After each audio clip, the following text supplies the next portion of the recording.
night again. Of course, tonight's match, we have North Melbourne taking on the Fremantle Dockers over there in Optus Stadium in Perth. Can you imagine?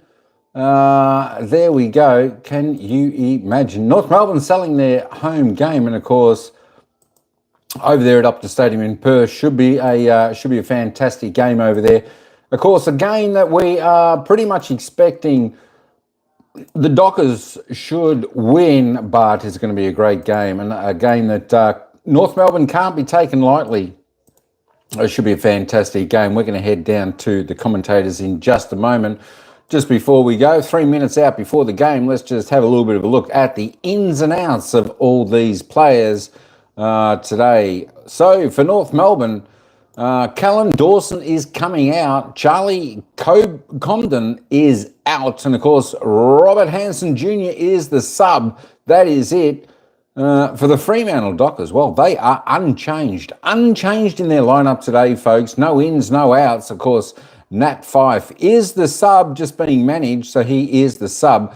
Milestone games, of course, for Fremantle, Matthew Johnson and Corey Wagner, both on 50 games today. Well done to the two lads there. And, of course, there are your lineups today for the teams.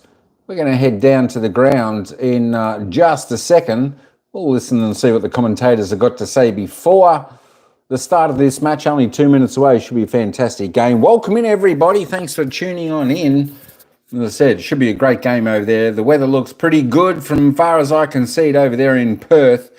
Of course, it's probably, I'm just guessing, maybe 13, 14 degrees. So it should be a nice evening for football. Players are doing their final warm-ups before the bounce of the toss of the coin, I should say, toss of the coin. And then the umpires will get this game underway. We're only a couple of minutes outside before the bounce of the ball. So we'll just take you down to the commentators and they'll take us into the bounce of the ball where it's North Melbourne taking on the Fremantle Dockers. You know, he's obviously first use, it's his competitive nature, and you see how contested his game is as a player. So he's been outstanding. He's certainly in the mix to be All-Australian Ruckman again this year. His numbers are extremely good, and he's battling the likes of Max Gawn for that title again in 2025. Fremantle's the away team tonight, so in the air. Thanks, Renee.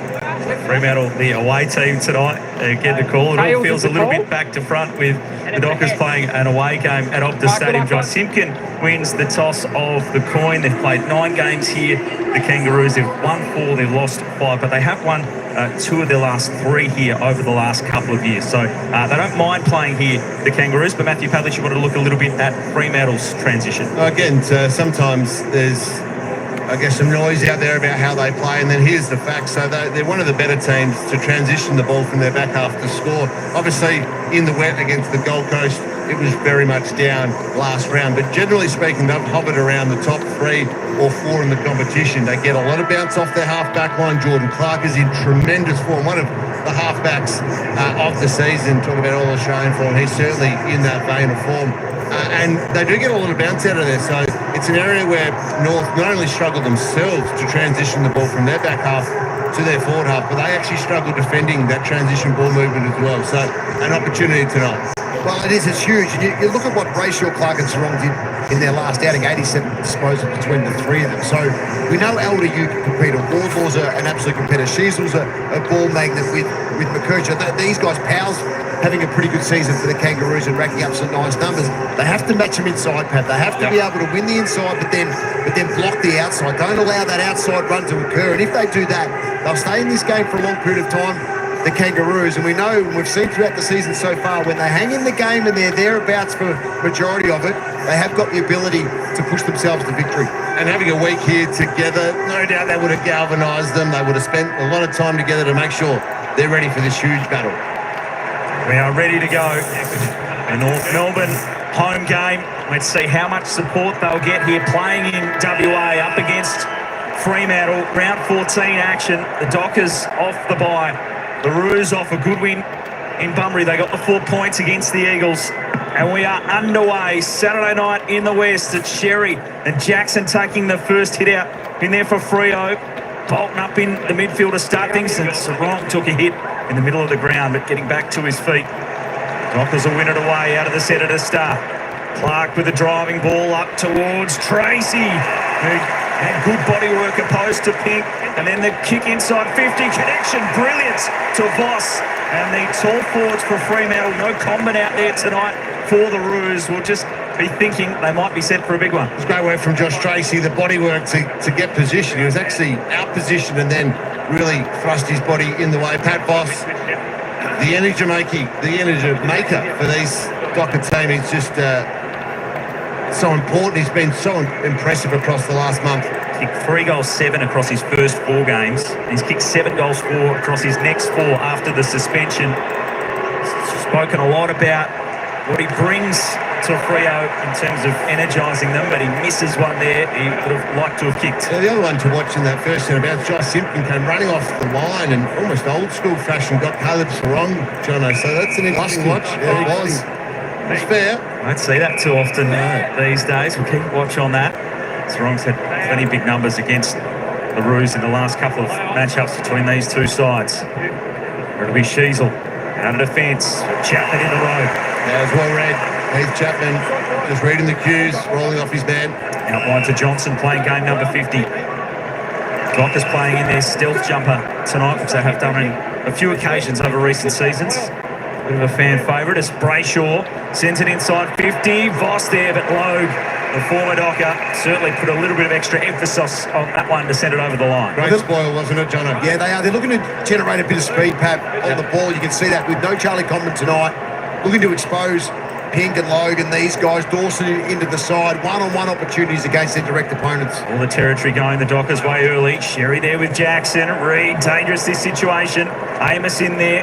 Davies Uniac with an important touch. O'Sullivan out of defence. It was so impressive last week in Bunbury. Kick towards Darling, who's played so much footy here. Wins the free kick opposed to Draper. It was just experience, wasn't it, from a player that's seen it and done it so many times. Jack Darling just got his body in the right way.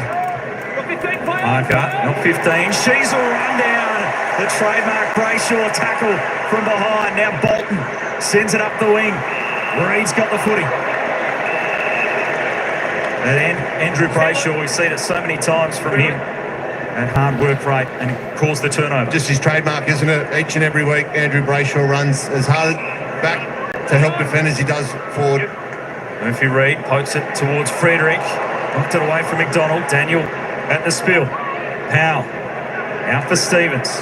Back for Daniel along the boundary line, and it's knocked over. Good pressure from Fremantle. It's lived in their forward half to start. That's been one of the big differences, defending the ball as it bounces out of their forward line. That pressure, really impressive across the last month. Fremantle, it was terrible. It was bottom end across the first 10 rounds, but since then, a feature of their game. Dockers won 7 of the last 9 against North Melbourne. This one spills through. It will open up for the Kangaroos.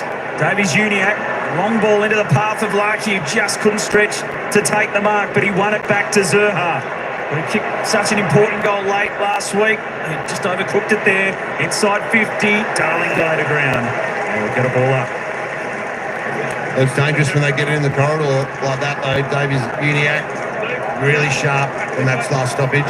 You've got to be set up in front of the ball for that to be effective, and Larky was excellent also, Pat. Yep. Davies Uniac again to Sheasel, now to Parker. Made good purchase at the kick-off line, and Brendan Cox, will he be paid the mark, or did he just juggle it over a touch? We'll get it checked. We'll get it checked. That's going to be a fascinating match-up. Brendan Cox, no Alex Pearce at the moment, still with that leg injury, which is a concern for the Dockers. Their number one key stopper and defender. Review underway. Cox has to go to Larky as this one is reviewed. Just whether it just bobbled in his hands as he crossed over the line. Looked like a pretty clean take. Yep. I'd pay the mark.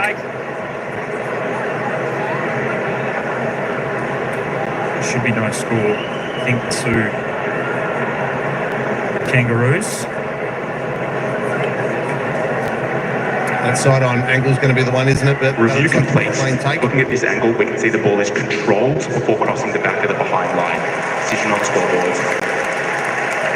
Correct ball initially from the goal umpire as well. I think it was no score and a mark right there back on the line. Really interesting behind or ahead of the play. The Dockers, Josh Tracy's just trying to stretch his opponent He's now finally coming up to him. See that last line there? You've got Pink playing 5 or 10 metres, assertive in front of him. Tracy trying to engage him back further. Long kick out Sherry and Jackson. Frederick tackled by Stevens.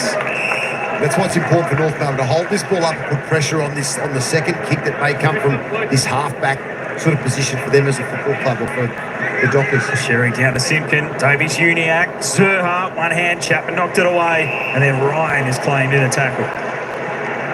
Because with North defenders playing assertive, if they get caught out, it's just going to suit Freo going back towards goal with a lot of room to move.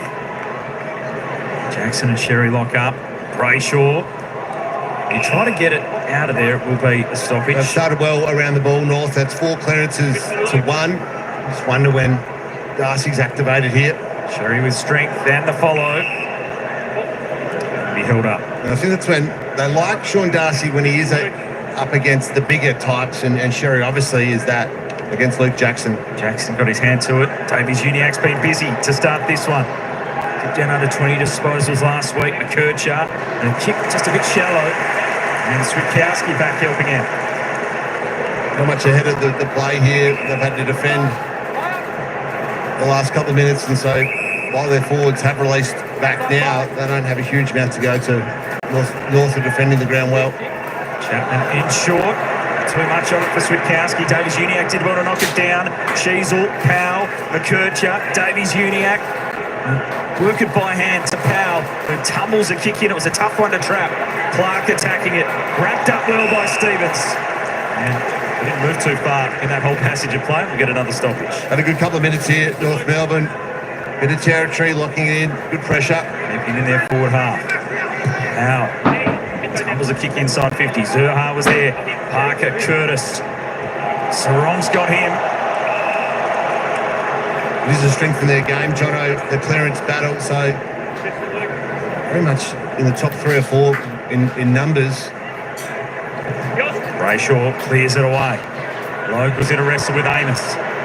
Bouncing footy. Donald was the extra. Go back to Pink. Yeah, number 3 overall for a clearance differential throughout the whole year, and sitting number 6 in terms of contested footy, so they do a lot like the Kangaroos.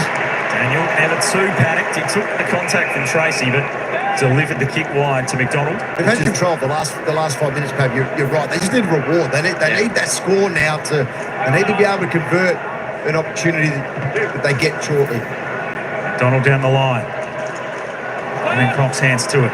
Sherry had it knocked out of there by Sarong. Active hands to get it clear. Sheasel's claimed him. So right now, this is exactly what Alistair Clarkson probably wants. He wants a tough, tight, contested type of game, clearance type of game. He'd be looking at all the numbers saying, yep, this is the way we wanted to start this one. Powell can win it. Davies Uniac been very busy in this first quarter.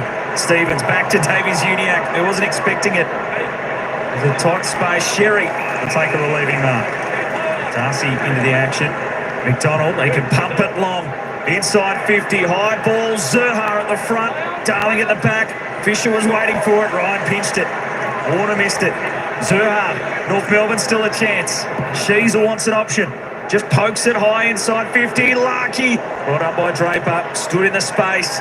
And he knocked the footy down, Jackson, Warner, and they can escape. Reid didn't take the mark. Pink there putting the pressure on. Reid soccers to his advantage. Dockers have the extra number if it stays in play. Tracy can try to work that. He looks inboard now. They build up towards the 50. Amos there, almost. Lowe did enough. Amos on the follow. Frederick continued to run, and they rush it up the field.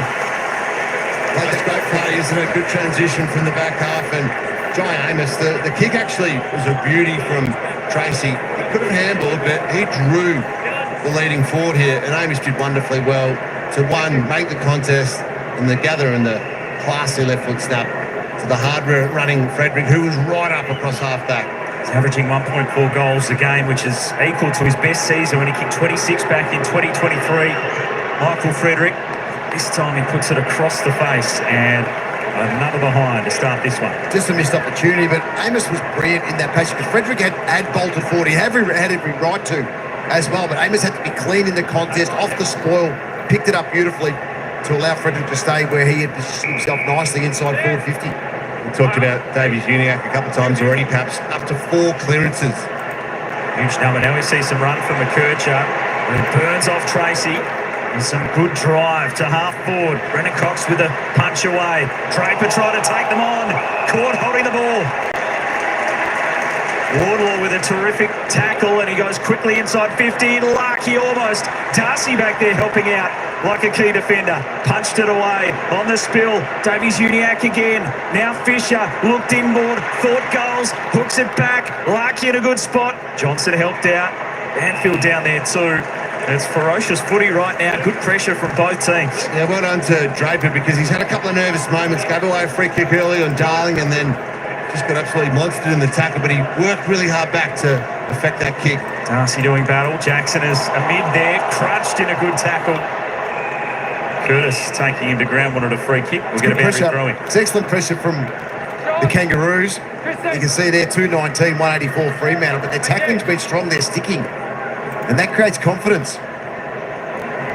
Good number. A pressure factor for North Melbourne to start this one, taking it up to Fremantle. Sherry away. Davies Uniacke has been everywhere, dominating this first quarter, and he gets the first goal of the game. He was brilliant. Just, it highlights how good he's been this first 8 minutes or so. 9 disposals, 4 clearances, and finally some reward for effort. So here he goes. Johnson is on him, and then he is nowhere, frankly, after that. Brilliant work from Davies Uniacke. It's a classy finish, but Matt Johnson was touch and feel for half a second, goes to sleep for the second half, and then you can't give much space to that man. What a finish.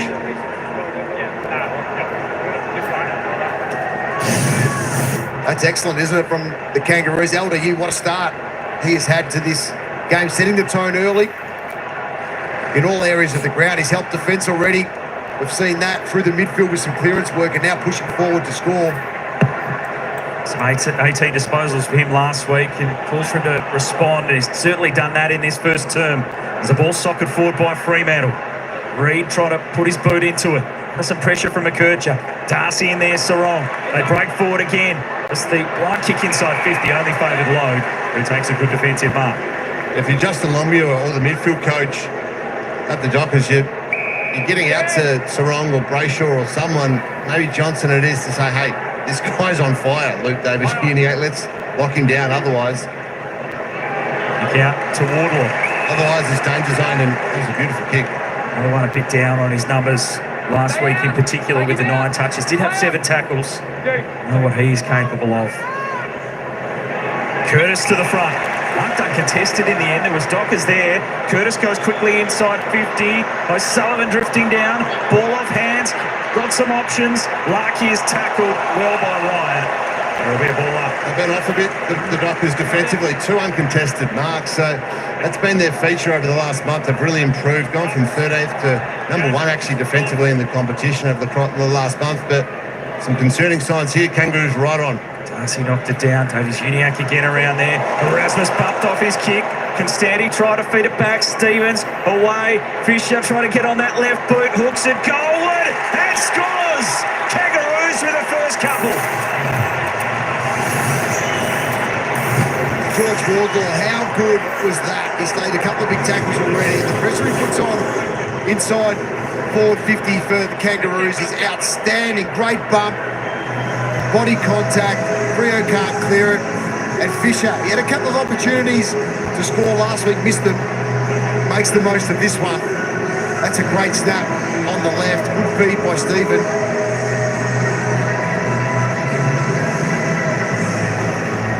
Well, they're getting reward for effort. They've got +6 clearances, and now it's 2 goals. The 2 goals have come from stoppage, so pressure's up. They've been able to get reward for their work, and so they should, because they've been playing some fantastic footy to start this one. 6 inside forward, 50 tackles already for the Kangaroos. It's a big start to the game. His first goal of the season. 3 behinds last week. And some options. We might just be getting a check of the kick, whether it's touched off the boot from Fisher. Tough one to take. North Melbourne if it gets turned over. It was such a good goal. It was well played from a team perspective. Hit from Wardlaw, exceptional. This is score review, score confirmed. You can restart play. Just checking it to make sure, but the goal will stand, which is a great result for the North Melbourne fans. They've got the first two of this home game in the West. Now they'll try and take an advantage. 9-3 up the Kangaroos in clearance. Freo need to work back in with Darling in the ruck.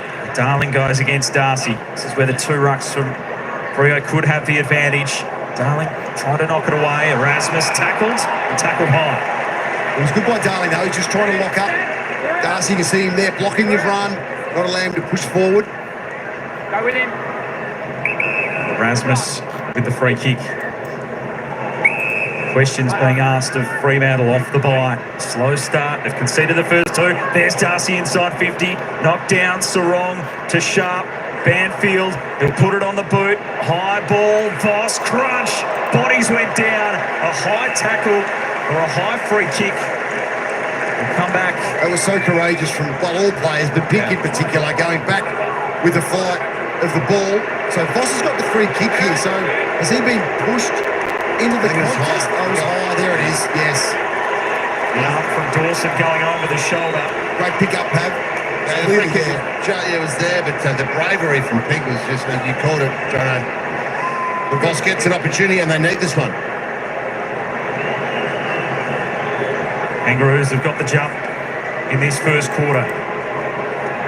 Boss has already had an opportunity to kick a goal in this first term. He can provide a spark for Freo.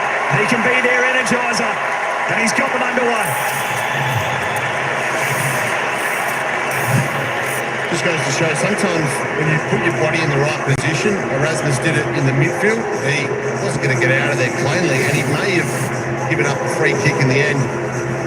But what he did was put his body on the line. He won the free kick, and then they're able to transition into this one. And it's just tremendous courage from both players. It takes courage coming the other way as well. Voss, keeping his arms up and taking all that was coming at him from behind and in front. But that's an important finish.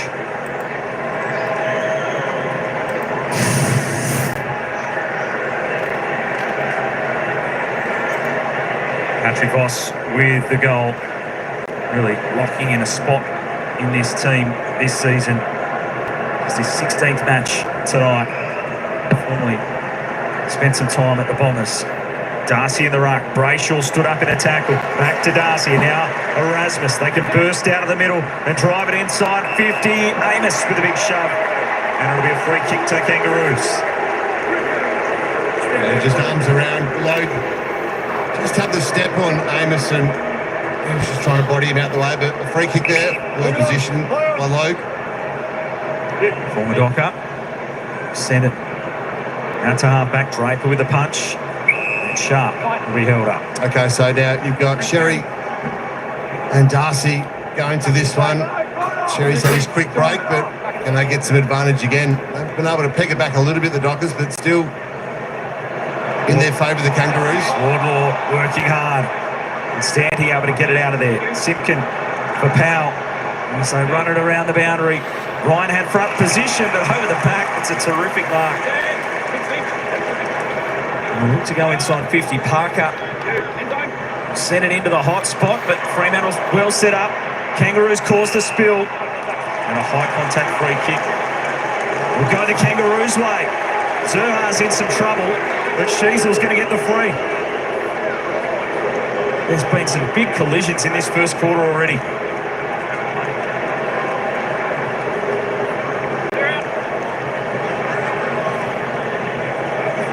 Harry Sheasel, they take the deep breaths. Hasn't been the most accurate this season in front of goal. This one from close range. He chips it through. The Kangaroos have got their third. That's a good finish by Harry Sheasel. Look at the work rate of North Melbourne's midfielders. Now, this is the key to getting this passage of play underway for the Kangaroos. They're able to work extremely well as a group. You just see there, that's where Zerha gets himself injured. Looks like winded in the middle of that pack, and Sheasel gets a high one there, down low, picking up the ball nicely.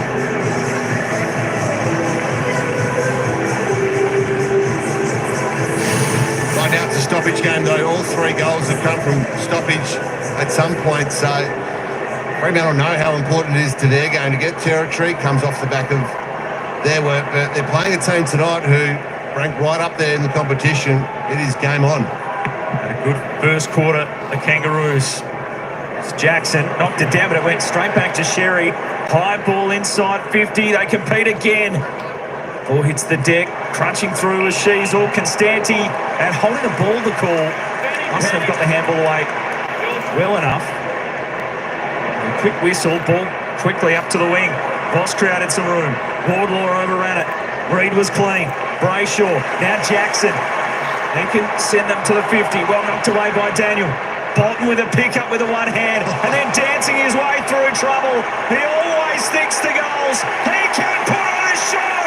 Can Shea? So sometimes talent just wins out. Sometimes talent just wins out. What a goal, Pat. He's just so, his balance and his ability to get away from opposition is remarkable. Well done. Interesting decision down the other end. But have a look at this. That pickup, that takes serious skill, and then the rubber man that he is turns on a step and just whacks it through from 50. Incredible goal. It's huge. What a finish. And you're right. North Melbourne fans would be asking, was that holding the ball against Shields? Well, that's what started this whole passage of How play. clean is that? I'll just go down with my right hand, pick it up, turn works. around and kick it from That works, Pat. Thank you. 17 goals for the season for Shea Bolton. It's exactly the type of creativity he's capable of out there. Sherry knocked on well by Sipkin. Davies Uniacke, another disposal in this first quarter. Daniel, he can chip it up. Simpkin trying to push forward. Banfield across to try to chop it off. Got a tough bounce. Curtis getting involved, and then Simpkin was held without the footy. Their mids are leaving the contest with a lot more speed than what Freo star-studded midfield are doing in this first quarter. Simpkin looks up. It's a high ball to the hot spot. Packed there. Draper, a big punch away. Brayshaw was waiting for it. He tries to break through the middle, but nothing really forward. He only picked out McDonald. It was the right idea in terms of where he was trying to go. He was trying to get it on the angle to Voss, but it was well read from North. Now the Roos can go up the line, but the kick didn't hit the target. But Davies Uniacke is playing so well. He was able to scoop it, get it again, and then shovel out another handball. No. He gets caught there, but when he's breaking tackles, he's on, and he's already broken 3 in this first term. Gee, wouldn't you love to see Davies Uniacke and Bolton just keep doing this all night? 11 disposals for Davies Uniacke. Wrong was swapped. Davies Uniacke involved again. Was punched on by Wardlaw. He copped the push for his trouble. But down the ground free. We'll go to Sheasel. 6 metres away. Everyone a little confused as to why it was going that way. Now McKercher from the edge of the centre square. He just let it lodge. Zerha almost. Fremantle on the last line. Banfield. They are under the pump in this first quarter. Wardlaw, the appetite the Kangaroos have for the footy. Exceptional in this quarter. They go to the hot spot. Punched away from Zerha. Sarong at the spill. Ran into Sheasel. Put it out to Erasmus. And then he goes for Tracy. He went past Dawson. Committed on the spoil. Back to lay a good tackle. The pressure been through the roof for the Kangaroos in this opening term. Boys, been watching this ruck battle down here. It's intriguing. Darcy's off right now, but Jackson and Sherry early. Davies Uniacke's dominance was due to the absolute dominance from Sherry, but as you can see, it's now changing a little bit with Jackson in there. They're just working harder as well, scoring at the moment. Jono, you talked about it. Every time you look up and there's a ball that's spilling on the ground, there's more North Melbourne jumpers than the Fremantle Steels at this point in time. They're just working harder. Dominating the clearances in this opening quarter. Pink with a spoil, spills out Boss. Now Switkowski, they're out the back. Amos running back to goal. An important break forward, and Jai Amos will take the set shot. One important disposal, worked this out for Freo. Then once they got goal side as a group, away they went. Great run. And handball received to Switkowski. That broke it open. Jai Amos, a little down on his goal production in recent seasons. Normally an accurate kick, 4 goals across his last 4.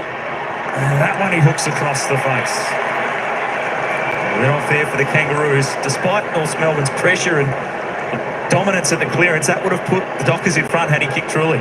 Yeah, I think that's the opportunity or the silver lining at quarter time, and maybe Justin Longmuir was noting that down. Hey, boys, we're not playing anywhere near our best, and in fact, North are torching us in many areas at the moment. Credit to them, but a lot to work on. Lead only 3. Kangaroos would love a couple more before quarter time to cash in with the way they've been playing.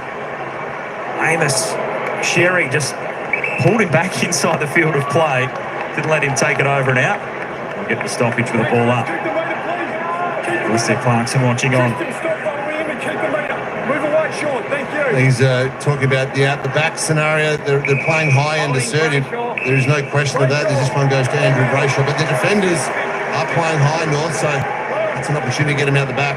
Brayshaw wants to load it up to the square from the side. Amos there, good punch away by the Roos. It's 9 entries and 6 scores for Freo, though. So you're right, Pat. That becomes a positive that Justin Longmuir can certainly give his players at quarter time. And turnover here, it's straight to Switkowski.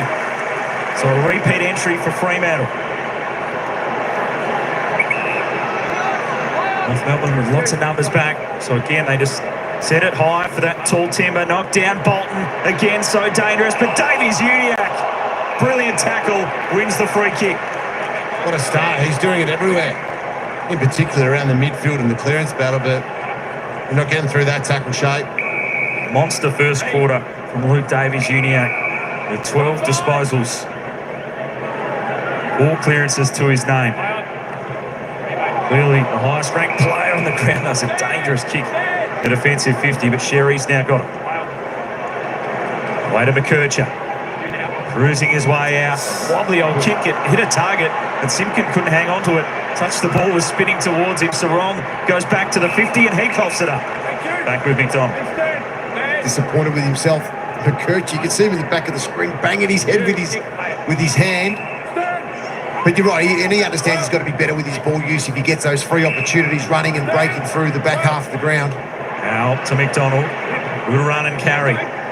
Get the inside 50. High ball. Back Brendan Cox off his hands. Curtis flicked it up. Sheasel on the boot. High ball to some space. Darling working hard. O'Sullivan there too. Frederick. They both go to ground. Kangaroos with numbers. Into the pocket. Zerha. He goes across the face of goal as he tried to take a shot there. He was having a shot. I was trying to give him the benefit, but he's bellied it. Darling did such a great job with O'Sullivan coming back. He blocked brilliantly. O'Sullivan just missed an opportunity to take that one speed step through the ball when he was going for the mark. Sherry in the ruck. Darcy took a lot to bring him down. And it's just a trust factor, isn't it? Because you're hoping your teammate is in that position to support you coming back with the flight of the ball. Darcy controlled it. Anfield tried to knock it to Sarong, but another stoppage. But North Melbourne have done so well at the clearances. Will be dangerous here inside their 50. Sherry with strength. Punched it away. Chapman got an arm clear. Gave it up to Sheasel. Strong enough to get it. Davies-Uniacke.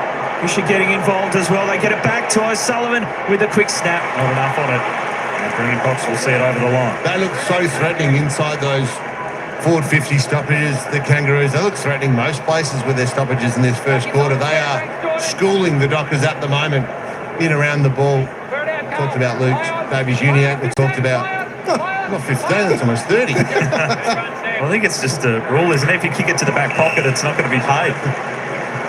Still got to, I know the players have to play by the rules, but so do the umpires, don't they? Johnson now. Tick under 2 minutes remaining in this opening quarter. Kangaroos by 3 points. Brendan Cox to Banfield. So just a bit of control here, perhaps from Freo. Trying to get to quarter time. Only 3 points down. Long kick from Banfield. Up towards Tracy. Amos there too. McDonald able to claim it. Arnaman on its way to Daniel. He shrugs the tackle of Switkowski. Looks through the middle for Sheasel. Elite foot skills. Opens up the corridor. McKercher across to O'Sullivan. couple of the young guns for North Melbourne combining. Into Sheasel, another one. Stacked with talent. They go inside 50 to kick very wide though for Larkey. Tough service. They get it back to McKercher. Got creative. It was touched off the boot into the pocket, punched away by the Docker defence. And a boundary throw-in. Had the opportunity to get that one in a little earlier. The Kangaroos, they went sideways. They were trying to build the ball up, but just wonder. They had maybe 3 or 4 one-on-ones inside 50 and decided to kick it out a bit too wide. Darcy and Sherry, chance for a late goal here for North Melbourne. Brayshaw clean at the stoppage. Clark back for Sharp, and directed by his teammates as to where to go. He had one option, which was Switkowski, and he found it. Daniel will give away 50, so still time with the 50 for Fremantle to find a goal, because Switkowski is off and there's no one on the mark, so he can continue to go. The 50 turns almost into 100, and a mark inside 50. Lax checking from the Kangaroos after giving away the 50. They couldn't halt the Dockers' momentum, and they may pay the price. Well done to both Sam Switkowski, but also the kick from Sharp under extreme pressure. The kick at 60 metres, and Switkowski did not have to break stride. Wonderful execution. Josh Tracy, surprisingly, has not hit the scoreboard in his last 2 games after a big start to season 2025. Late lapse there by the Kangaroos, but it doesn't cost them a goal at the end. They will keep the lead. A miss there for Tracy on the siren. First quarter with plenty of heat in it. The Kangaroos came to play, and they lead it by 2 points at the first change.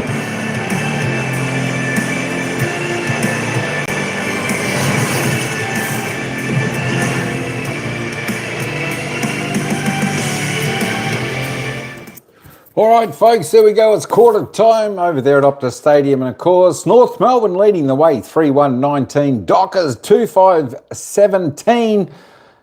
It's Jane. Yeah, I thought it was Jane. What's going on, Jane? Shelty. Hey, Noel, how you going? What's going on? I tell you what, the Dockers missed a couple of shots there. They should have just put through and led this game. But it's probably a fitting result because North Melbourne, for mine, they were a little bit better in that opening term. They seemed to control the play a little bit more. Dockers just had a couple more shots. But I like the way North Melbourne play. I think we're in for a tight game here this evening. This is going to be anyone's game up for grabs.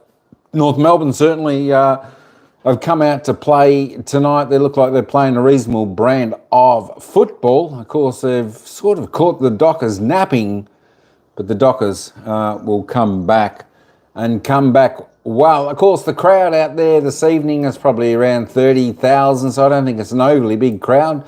But the crowd's making a little bit of a stir. Hey, let's just have a look at this ladder just before we go any further. And what's that mean? Fremantle sitting in 9th position. If Fremantle win tonight, they'll jump back up into the top 8. They're juggling 8th and 9th at the moment with the Western Bulldogs. Of course, North Melbourne down there in 12th position.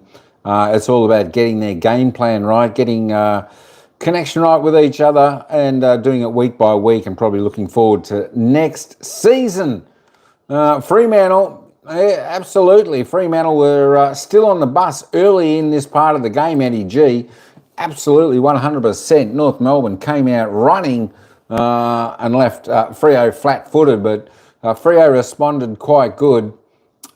So you just never know. Shai Bolton lit him up with that goal, that nice one-handed pickup, snap, bang, goal, and that sort of got him going. So it's probably level pegged a little bit more coming to the end of the opening term, but it was a great goal. It was a great goal. And, of course, talking about the goal scorers, Paddy Voss and Shai Bolton are the 2 singles for a Fremantle, and, of course, for the North Melbourne Kangaroos, Shanizel, bless you, Fisher, Uganaki, single goal scorers. Let's have a look at the ball magnets out there so far. And we've got a few. Uganaki and Schneasel, 14 disposals in the first and opening quarter. Wow, 13 for Schneasel. Tell you what, there's some good numbers. And Colby McKercher on 11. Fantastic opening turn by those 3 lads. Luke McDonald and Caleb Daniel on 9. Top 5 all from the Kangaroos. Well, at least it's good to see Andy Brayshaw up there topping the table for Fremantle, Dockers, and of course Caleb Sarong next, 8 and 7. They need their stars up and running if they want to have any chance in this game looking the way it's going to go, because I think North Melbourne will keep pressing throughout the entire 4 quarters. So Fremantle, they don't want to take any backward steps. They don't want to go to sleep. They want to get off the bus. They want to wake up. They want to have a coffee and come out in the second term and play the Fremantle way of playing, especially in front of their home crowd. This is, and I repeat, this is a must-win game for Fremantle at home if they want to be contending for the top 8. And of course, they've got another couple of games at home after this. So these are the games Fremantle need to win. Not just need to win, but these are the games they have to win, Eddie G. These are the games they have to win. In opening, Freo is way better than this. It should be too. They were just caught napping 100%. North Melbourne looked pretty good. They looked pretty clean. They were hitting their targets. They look reasonable good, and they're kicking straight. 3 goals, 1 compared to the Dockers. 2 goals, 5. The Dockers, there's probably 2 or 3 behinds there. They just should have been goals. It's as simple as that. They were just dead set money for jam kicks. It should have been through the goals, and they should have ended up being in front of quarter time, especially that kick after the siren. I mean, what was he, about 30, 35 out on just a slight angle? Should have been bread and butter kick for him, but it didn't quite get it through. All right, hey, don't forget, vote who you think's going to win. You know what, we're undecided in the chat so far, 50-50, 50% North Melbourne, 50% Fremantle. And we'll have to get a few more votes in there for the deciding factor, who they think, who the chat is going to go for tonight. Hey, thanks, Jane, for coming in. Appreciate that. Good to see you. Good to see you, Noel, too. There we go. It was a great goal. All right, let's head back down to the ground, and we'll... commentators will take us in for the bounce of the ball for the second quarter, where it's the Kangaroos by 2 points. Well, because right now they need some help in there. They've been smashed in around the contest by Davies Uniacke. Sheasels had a stack of it as well, mainly across half forward. But it's a real question marks to this Dockers team. Yes, they were able to have 7 shots at goal, which is the upside at quarter time. But, Jono, they really were shown the way in that first turn by the Kangaroos. Well, they were, Pat, because you look at Brayshaw with 8, Sarong with 7, Clark's had 6 off the back running. Then you go to North Melbourne's mids and you've got Davies Uniacke with 14, Sheasel with 13, McCurcher with his run off the back 11. So that's the difference. They've nearly doubled the output in terms of what ball they're getting, the pressure they've put on. Wardlaw was sensational with his tackles, and their work inside 50 was excellent as well. 10 tackles inside forward 50 for the quarter. Average 9 for a game this season. So they're able to get the ball in. Perhaps you mentioned repeat entries, and it worked because their pressure was well over 200 for that quarter. Had the 7 scoring shots, Fremantle to the 4 of North Melbourne. The intensity the Kangaroos brought in that first quarter, trying to see if they could get a slow start from Fremantle off the bye. It's a 2-point game as we start the second term. Optus Stadium, North Melbourne hosting Fremantle as Sherry gets a handball through. Davies Uniacke continues on his way, and they burst out of the centre. High ball, Zurha there, they crash in over the top. Zurha to ground, looks sore again. Now Curtis is tackled with an arm free, but really nowhere to go. Tough call to even make an attempt in that one, but there's Zurha again, sore, getting back to his feet. He's been limping around late in that first quarter. He's been fine for his march. He's been crunched 4 times now and sore. He's just got that ankle perhaps caught underneath the players as he went to ground. Davies Uniacke involved again. Constanti, and a free kick. No, stop the game. No, so the trainer or the physio is in the way. Well done by the umpire. I know Kangaroos fans will say, hey, we had an open inside 50 coming, but the physio's in the way and treating an injured player, so well controlled by the umpire. I think that has to happen. I know Zurha's coming off the ground now, but if the player is, the game stopped for the player to be treated by the doctor, they have to get him off to assess, if able to. I think they're assessing. He's going from the ground now. Zurha, the kick inside 50. Simpkin, the handball after it. Lucky down low. Davies Uniacke again, but lost the footy out towards Jackson and lose some territory. Wardlaw over the top. Strong was able to get a handball through. Chapman heard a voice, knew how to team on out wide, but Stevens is there for the Kangaroos. He held on to Clark. High contact. High contact, going the other way. Just back to your point, John, I think the physio is out there trying to work out, hey, can you run off or do we actually need a stretcher here? So that should be allowed, and that's why the umpire stopped the bit. Your point's valid in terms of getting him off and then assessing. Yeah. Stevens will send it into the pocket. Darling leapt early. Knocked away. Sherry crunched through it. Johnson will get a ball up top of the square. Another forward 50 stoppage. Watch for a block here for LDU. Happened a couple of times in that first quarter. Sherry, he gets some head contact on the way through there himself as he burrowed in. Ball's knocked down by Jackson. Looks in a little bit of distress. Sherry's the ball's kicked out. Sarong overran it. Powell in there. Parker. See Caleb Sarong there, admonishing himself. He hardly ever fumbles. He's actually fumbled a couple of times tonight.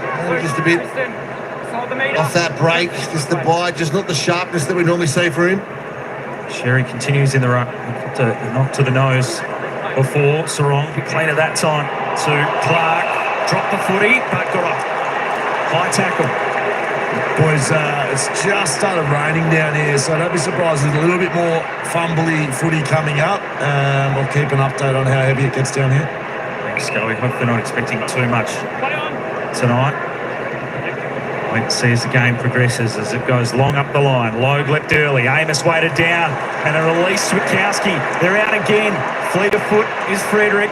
He just had to go back to find the footy. Bolton looks up. He's trying to draw Tracy to him, and he got the set. Josh Tracy.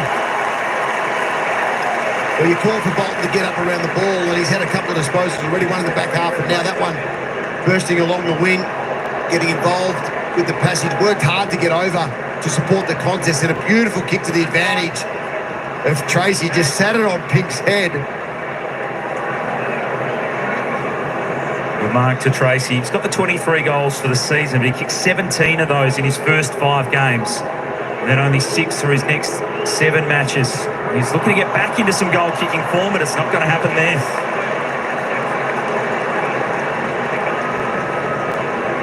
Scoreless through the last couple of weeks, a couple of behinds to start this one for Tracy. Zerha still getting treatment on the bench.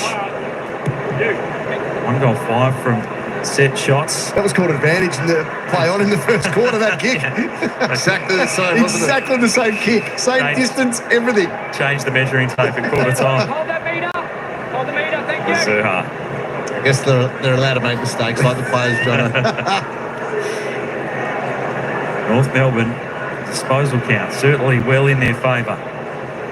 It's only a 1-point game. Sherry with strength. I'm going to get it through. O'Sullivan on the boot. The half forward, Curtis with a big shove on Warner. Parker's handball creative. Constanti just hit it on the wrong side, and it'll waft its way out of bounds on the full. Just concern around that stoppage structure. So they had Michael Frederick, the Dockers, up around the ball, almost in that sort of wing position. They had enough numbers there, and yet the Kangaroos just created enough little short gives and into the corridor, and they're away again. So right on top of that area. Banfield aggressively at the size advantage there. Brennan Cox against Daniel. He managed to work it out to Clark, who skirts his way across the turf. Good pressure again from Davies Uniac. Bruce win it back. Stevens, Powell involved. Hardiman with a long kick inside 50. Lucky. The turnover could prove costly. Great pressure. Great pressure.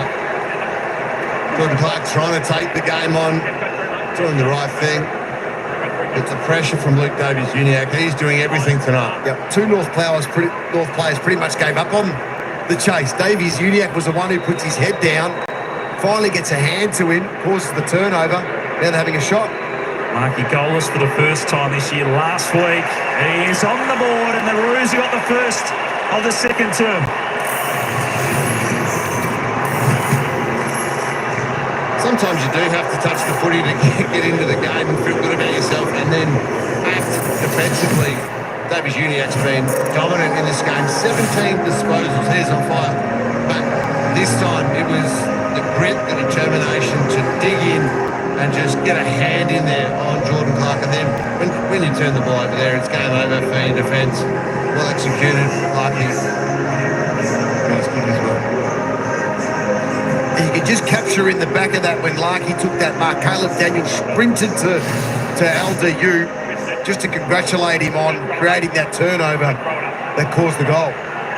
It's coming down pretty heavily now, boys, so expected to get pretty slippery very quickly. Thanks, Scope. Ball knocked down. Darcy after it. Wardlaw will be built for these conditions. Ball punched away by Clark.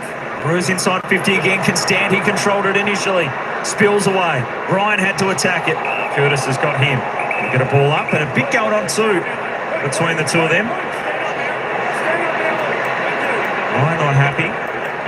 Curtis right there with him. 7 inside 50s to 1 in this second term. Yeah, big concerns for Justin Lumley right now. They're getting smashed around the ball. Jackson was dispossessed in the tackle. Wardlaw was touched off the boot. Drifts its way to the goal line. It bounces into the behind post, so it'll stay as a stoppage inside 50 for the Roos. Yeah, you can see there the frustration on Justin's face. There's a lot going right for the Kangaroos right now. Not going on at the stoppage. Wardlaw was trying to get some separation for Curtis. Sherry knocks it down. Sharp will just spiral a kick back through the corridor. Tracy with good hands. Dawson, an important touch in there just at the last second before Tracy claimed the mark. That was a good call because it was bubbling around. He hadn't taken it cleanly because of the slippery conditions. Now, Great contest though, needed to have that one. Keeps in the forward half for North Melbourne. Sarong flicked it over his shoulder, as did Erasmus, as did Bolton.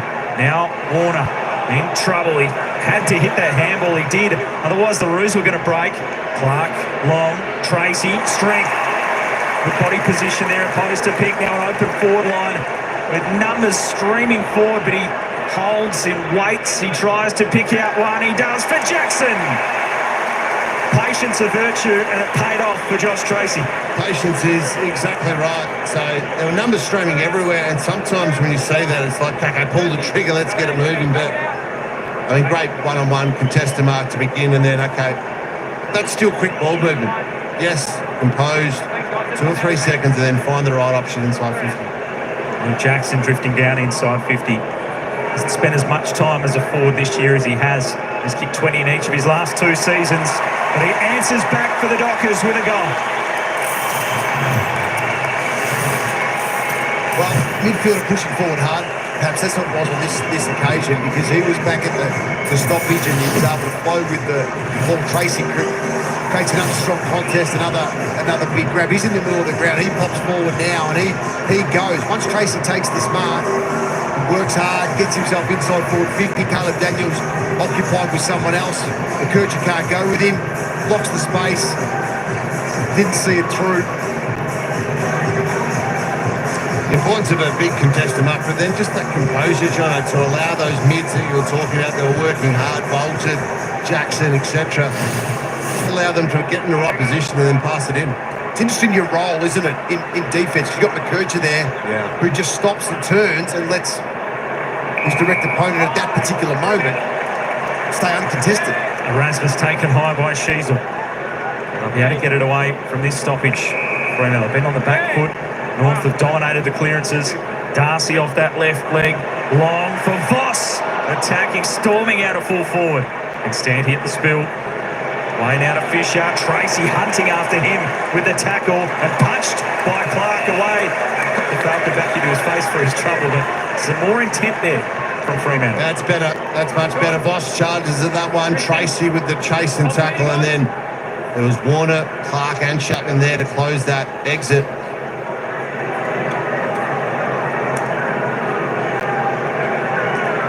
Sherry and Darcy. Darcy lost it. Johnson, Clark touched off the boot.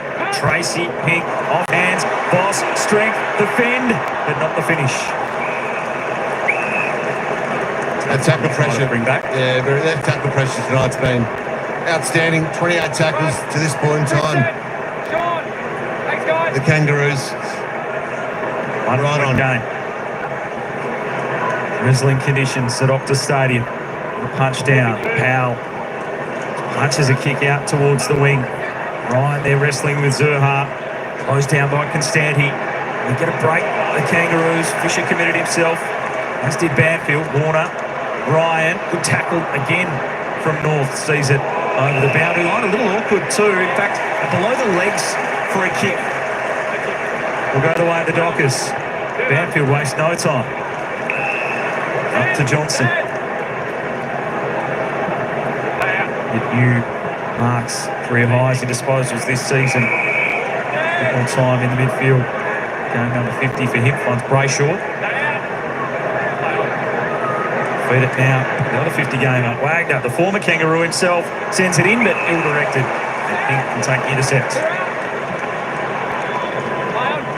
It's a good mark by Toby Pink, because he's had a couple taken on him in this quarter, but was still assertive, read the ball well, takes a nice defensive mark, and we'll see if North Melbourne like to control the ball, see if they can build it up slowly on this occasion. Just relieves that pressure, doesn't it, John? It's a really important mark. Dawson into the side this week. I think Coleman out for a few with that shoulder injury. Ball knocked down. Larkey hit the deck a little awkwardly too and stays down. The kick inside 50. Reed try to take it. Daniel. A high contact free kick. Been red hot on those tonight. They've probably all been there, but in quick whistles, assertive whistles, and hey, both ways. Sheasel. That's up 5.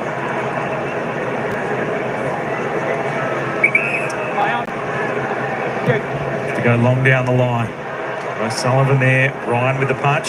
O'Sullivan almost trying to claim a mark. Davies Uniacke dispossessed and caught holding the ball. They take the advantage. Not sure there was any there in the end. It was touched off the boot of Voss. No one's realised it. McDonald eventually has to go, and he's got options. Out at half back as they go wide. Fisher. Go long up the line. Zerha drifting in front. Constanti. Chapman had to recover. Constanti knocked it on. Zerha trying to break through. Great tackle from Ryan, holding the ball. Rain's getting heavier. You can start to see that ball really skidding and becoming slippery for both teams. Great tackle from Ryan. Hopefully it wasn't going to impact the game too much, but certainly has hit a bit more in this second quarter. Banfield didn't mark Sherry. Opens the door for North Melbourne again. Constanti. It's tougher to be clean with the footy. Goes along the line to Parker. Optus with numbers back in defence. The high ball goes in towards Larkey. Chapman the spoil. Sheasel there waiting to accept. Zerha. Sharp again. Will just go the barrel. Out of defence. A high one to try to take. Dawson knocked it down. Powell. Stevens, can he find a target? It's very wide for Sheasel. He touched it just inside the boundary line. It'll be a boundary throw. He finds himself in dangerous positions, doesn't he, Harry Sheasel? He was in a really good spot on that occasion. Just the kick slipped off the side of the boot a little bit from Stevens. 1 point game midway through this second quarter. Jackson got it down. Sheasel, ground level. Sharp, Erasmus, bouncing footy. Tracy had it and played for the free kick a little. Under some pressure from Logue. Right was waved on. Brayshaw, Reed. Go back to Wagner. So Wagner is there. I'm pretty sure he's gone to Davies Uniacke around the stoppages now. Justin Lommy was saying, right, that's enough. He's had too much impact to this point in time. 17 disposals with 9 minutes left in the second term. Reed towards Voss. Took a touch. And the free kick goes the Roos way.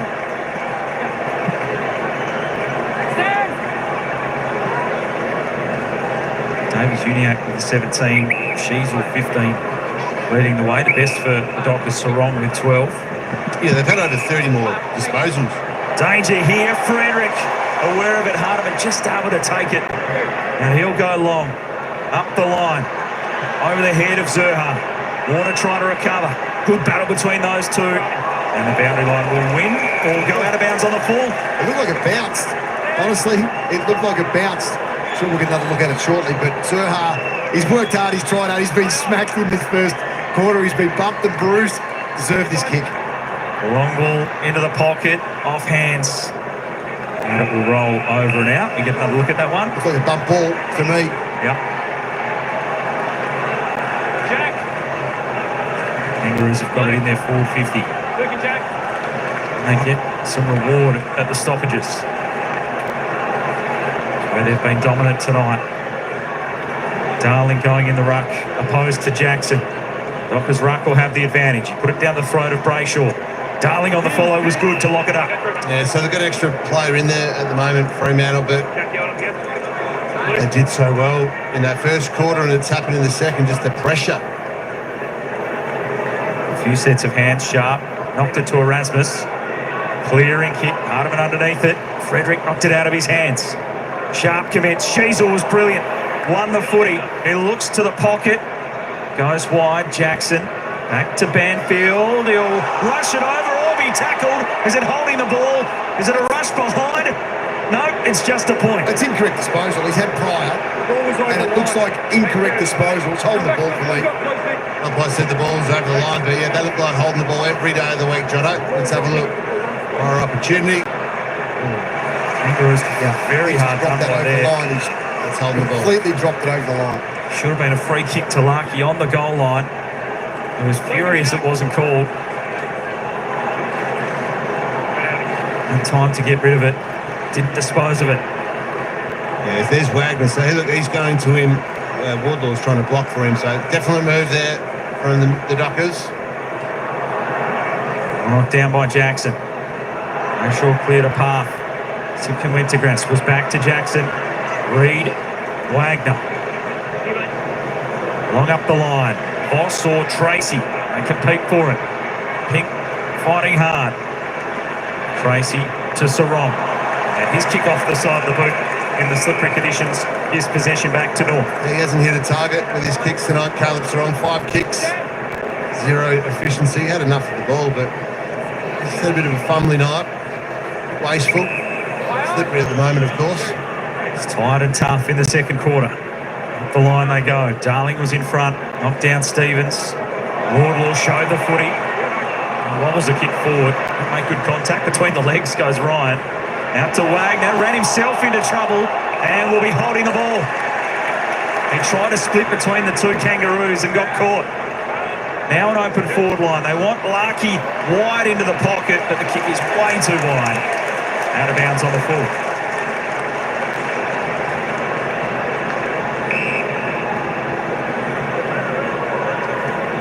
Tough to be precise in the drizzle, and they were pushing things there, the Dockers, as they switched it across the goal face. They're just well set up behind the ball here, the Kangaroos. You can see Chapman trying to draw a few into the corridor, but has to go long down the line.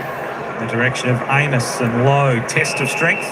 Holding free kick goes the defender's way. Davies Uniac for disposal number 18. Pumps it high and long back inside 50. Chapman the spoil. Sheasel to do the roving.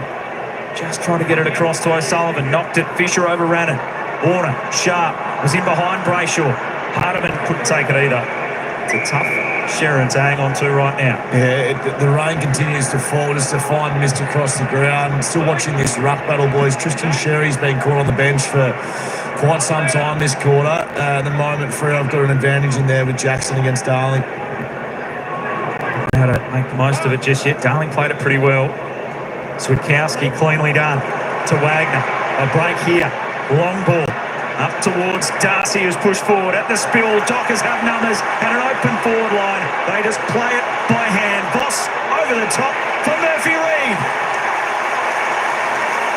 It was checkers all the way till they got checkmate.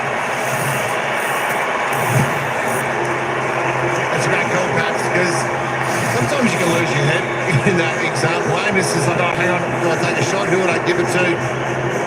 And they took their time. Great contest from Sean Darcy, Jono, because he was the one that actually broke out the back ahead of everyone else, drew a crowd, and then at ground level, they were away. Amos across the boss, across the lead, and it's a simple goal. It's a 3-man weave, Pat. Back to under 9 days. Yes. And the Dockers have the lead. I have to bring that one into the Swanbourne Tigers, actually. I haven't thought about that one for a while. 4 points, the margin. Dockers have hit the front. Despite North's domination around the stoppages. Bolton kick smothered by Powell. Darcy overran it. Wardlaw just whipped it forward off his boot. Chapman through traffic, split through to Brayshaw. Now Bolton, some gaps opening up. Bolton will shrug a tackle. Wagner provides the run. Drives the Dockers deep. Amos there. Jackson too. At the spill. It's Voss into the open goal. And up into the second tier. And he's pumped.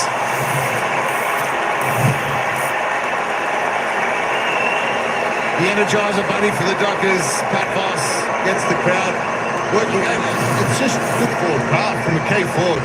What it is, though, it's a really important win across half-back. And then instead of trying to hit up a lead here, I like how Wagner says, okay, let's get it inside 20 metres out. We'll get the key forwards to make a big contest like Amos and Jackson do here. And then see where Voss does. He comes up, he runs a little loop, runs, and kicks a big goal. Important win from Chapman across half-back. He's getting up there as one of the best celebrators of a goal in the AFL. Patrick Voss, he certainly loves trying to lift his team. That's good craft, though, as a key forward to, if you're not used, loop back. So a couple of quick ones to Fremantle. They're out by 10 and they break out of the middle. Johnson, Brayshaw, had to get a hand on it. Knocked it away to Wagner. He looks up from just inside 50. It's 3 in the blink of an eye. And in his milestone game, Wagner threaded it through. Just going bang, bang. Freo, this is big. What a burst it has been by the Dockers in the middle of the ground. Good tap by Darcy. Johnson forward. Good handball release. Brayshaw puts his body on the line, opens himself up to get the tap out to Wagner. And that's a pure finish. That's quick from the Dockers. What a response.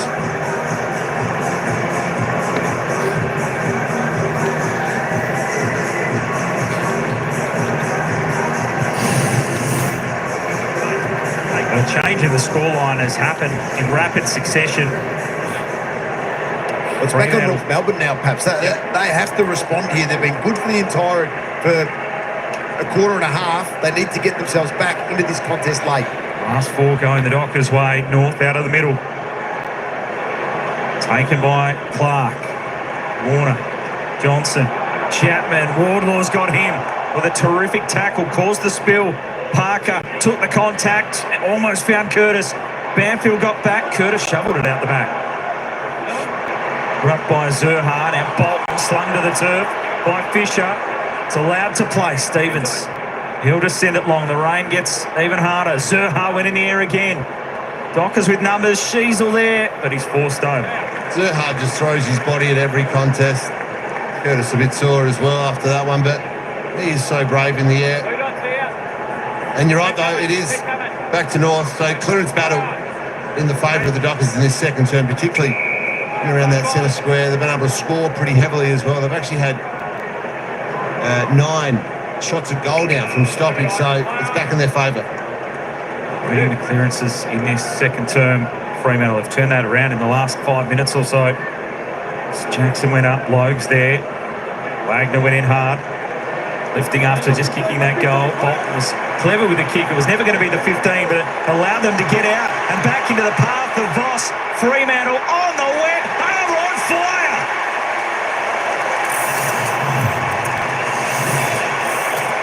What about this piece of work from Sam Switkowski? Because he changed the angle with his feet. He drove with his legs as express pace, and then this handball to hit Voss. In these conditions, have a look. So great kick from Bolton, brilliant. But look at this. Okay, a little step. That's a nice 15-20 metre hand pass, setting Voss away.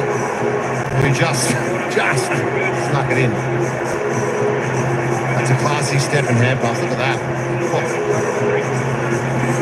Good touch from Bolton as well in wet conditions. It's been quite powerful this 5 minutes. By the stealth Dockers. Well, they snuck up on them. They certainly know more about them now. They've got this game in very rapid time. 21 points now. Voss has got 3. Equals his best of 3 against the Suns a couple of weeks ago before the bye. 5 goals to 1 in this term. It's really only been in the last 5 minutes. The Dockers have been able to get the upper hand.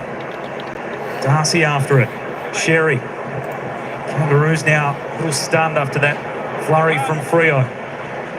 Clark in to try to win it. Dump to the turf. Simpkins kick smothered. Constanti. Curtis. Just fumbling the wet footy, trying to find it. Brayshaw's in there.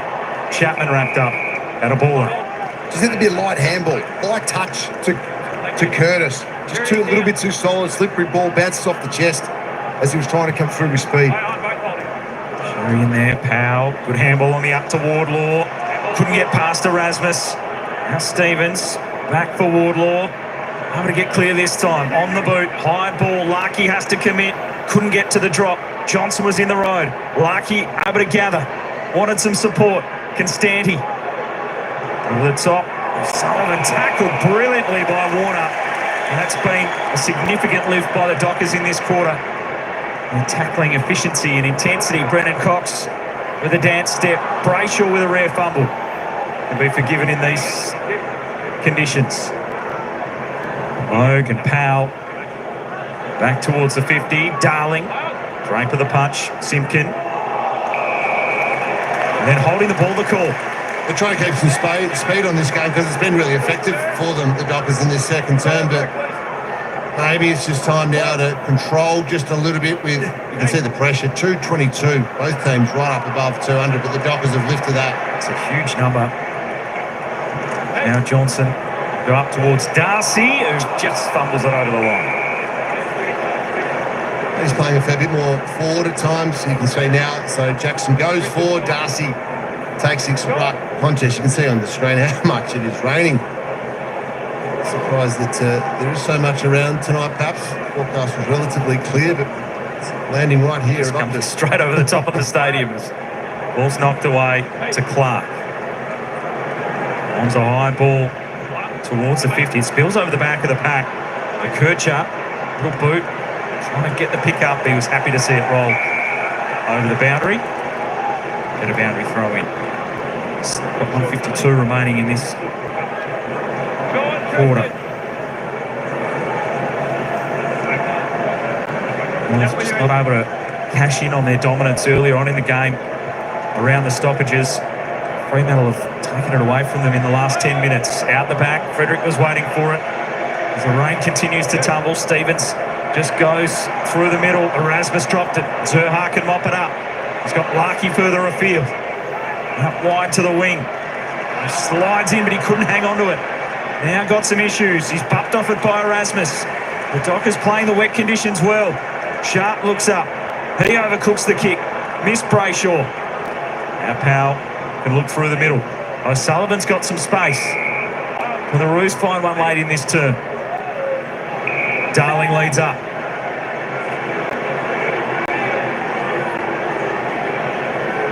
Fremantle roll back with plenty of numbers. Way to Hardiman, and again, wide into the pocket. Curtis trying to make the best of it, but it's over and out again. I think with a dry ball, they would have gone corridor then. Perhaps they had that opportunity. They had two players that were free in corridor. I just think with the wet ball, Darling just didn't have that confidence to pull that one off and possibly then cause a turnover late, say, in a dangerous spot for the Kangaroos. They trip over each other, the two rucks are wrong. And throw it on the boot. Hardiman attacked it.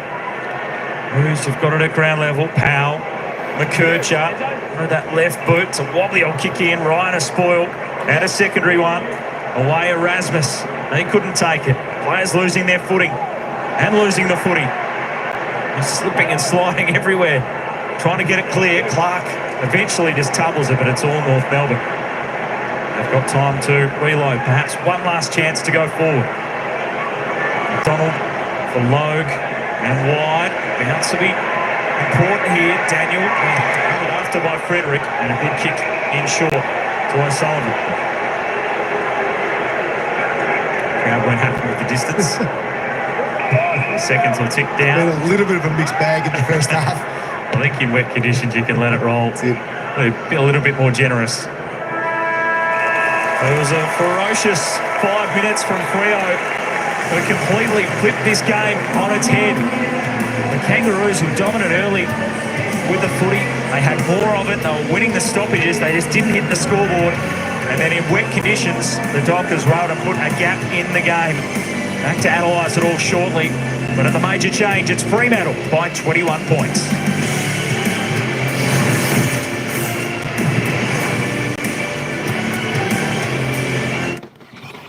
Here's to those who have...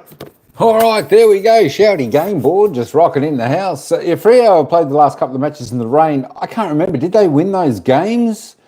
I'm okay. Good Freo playing well now. Eddie G, I'm surprised you're not at the game. The crowd's not that big. It's maybe 30, 25, 30 there. But they certainly did lift. And they certainly did lift when that rain came down a little bit more. Maybe that's definitely helping. Plus, they're kicking a little bit more accurate. 5 goals, 1 in that second term. 1 goal, 2. North Melbourne. Freo missed some easy goals in that opening term, and they should have been leading. But North Melbourne, you could be right. Fremantle might be a little bit better wet weather players than North Melbourne. North Melbourne should be able to handle it all right. But, the rain's starting to tumble down there at Optus Stadium in Perth, getting a little bit more wet. Pot of Gold Coast, we won in the rain. Port and Gold Coast.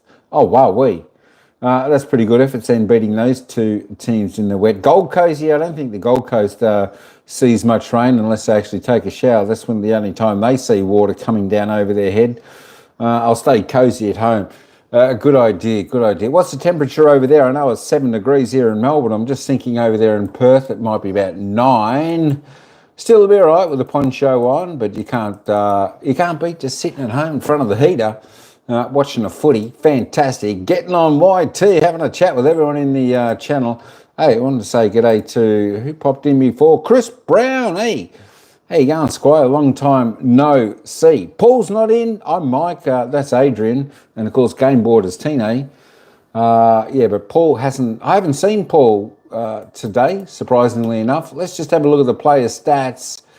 But look at this. Bang, 2, 3, 4. 4 quick unanswered goals. Fantastic from Freo. Exactly what the home ground team, not the home team game. That's not about. Paddy Voss, 3 goals. Wowee for Freo tops the table. Corey Wagner, Murphy Reid, Luke Jackson, Shy Bolton singles for North. Harry Schneasel, Nick Larkey, Ukanaki. There we go, just a 3. Ukanaki leads the way on disposal count. Live ladder looks good. Yeah, I'll have a look at the live ladder in a jiffy. 19, so he's going all right. Harry Schneasel, Tom Powell, 17, 16. Good to see Freo breaking the top rung up a little bit. Jordan Clark going on 15. He must have had a nice second term. Caleb Strong on 14. Where's Andy Brayshaw? Wow, he had a was he on the bench most of the time? I think he had 1 possession in that second term, did he? Or 3. 1 or 3, somewhere like that. Anyway, he's up to 13. Wardlaw, 11. He needs to lift also. Shy Bolton, I'd expect him to be reasonably good in the wet weather.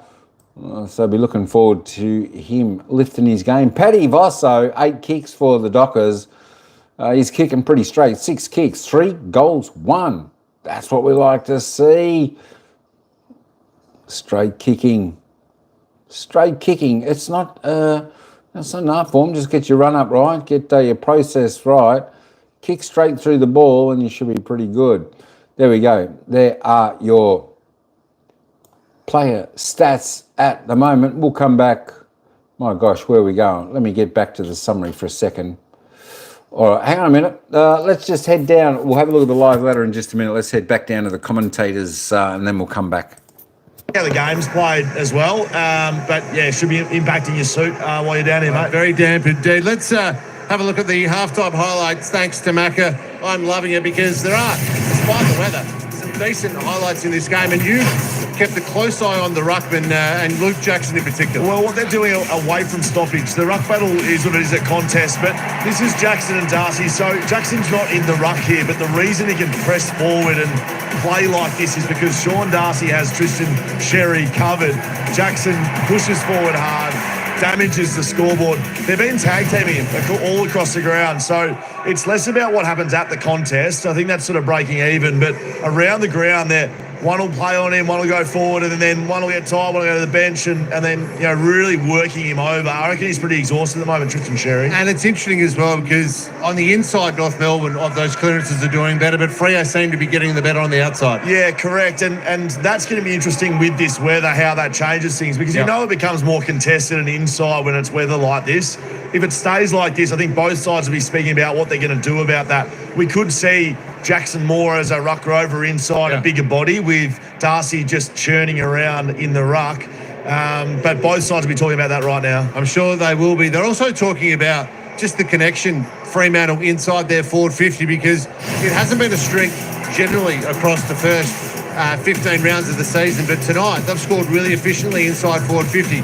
Bolton on that occasion, what he does, Scully, is he draws the key forwards to the ball. It's the kick that makes that great mark from Tracy. Interestingly, mate, that was right in front of me here on the boundary, and he did it with his eyes. Yeah. And you as one of the great forwards of all time would know this. The ball carrier with their eyes can direct the forward, and he's a good player, Shea Bolton. I love watching him play, and just little things like that they haven't had over the last couple of years, Freo, and he's really going to a new level. Let's have a look at those goal kickers there. Pat Voss, the other one up there you talked about in pre-game, that energizer, that real power forward who's not only doing it in the air but at ground level as well. Yeah, well, that energy is significant, mate, and what they can bring is intensity. So Voss does that. This time he's got on the end of it. He did it as well as against GWS, but he's the one right now that's impacting that scoreboard, but it's off the back of big contests. The last goal that he kicked, no one went to celebrate with him because they went to Jackson and Tracy for the contest they made. He was the one that got there on the end of it. But, I've really liked the way their forward lines work tonight for sure. Can the Kangaroos bounce back here in the West in this second half? It's a 21-point lead to the Dockers. After the break, you'll get all your footy news, the latest. It'll be dissected by Kath, by Kingy and Jack. We'll be shortly after the break.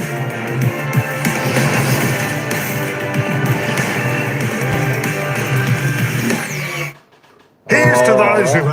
All right.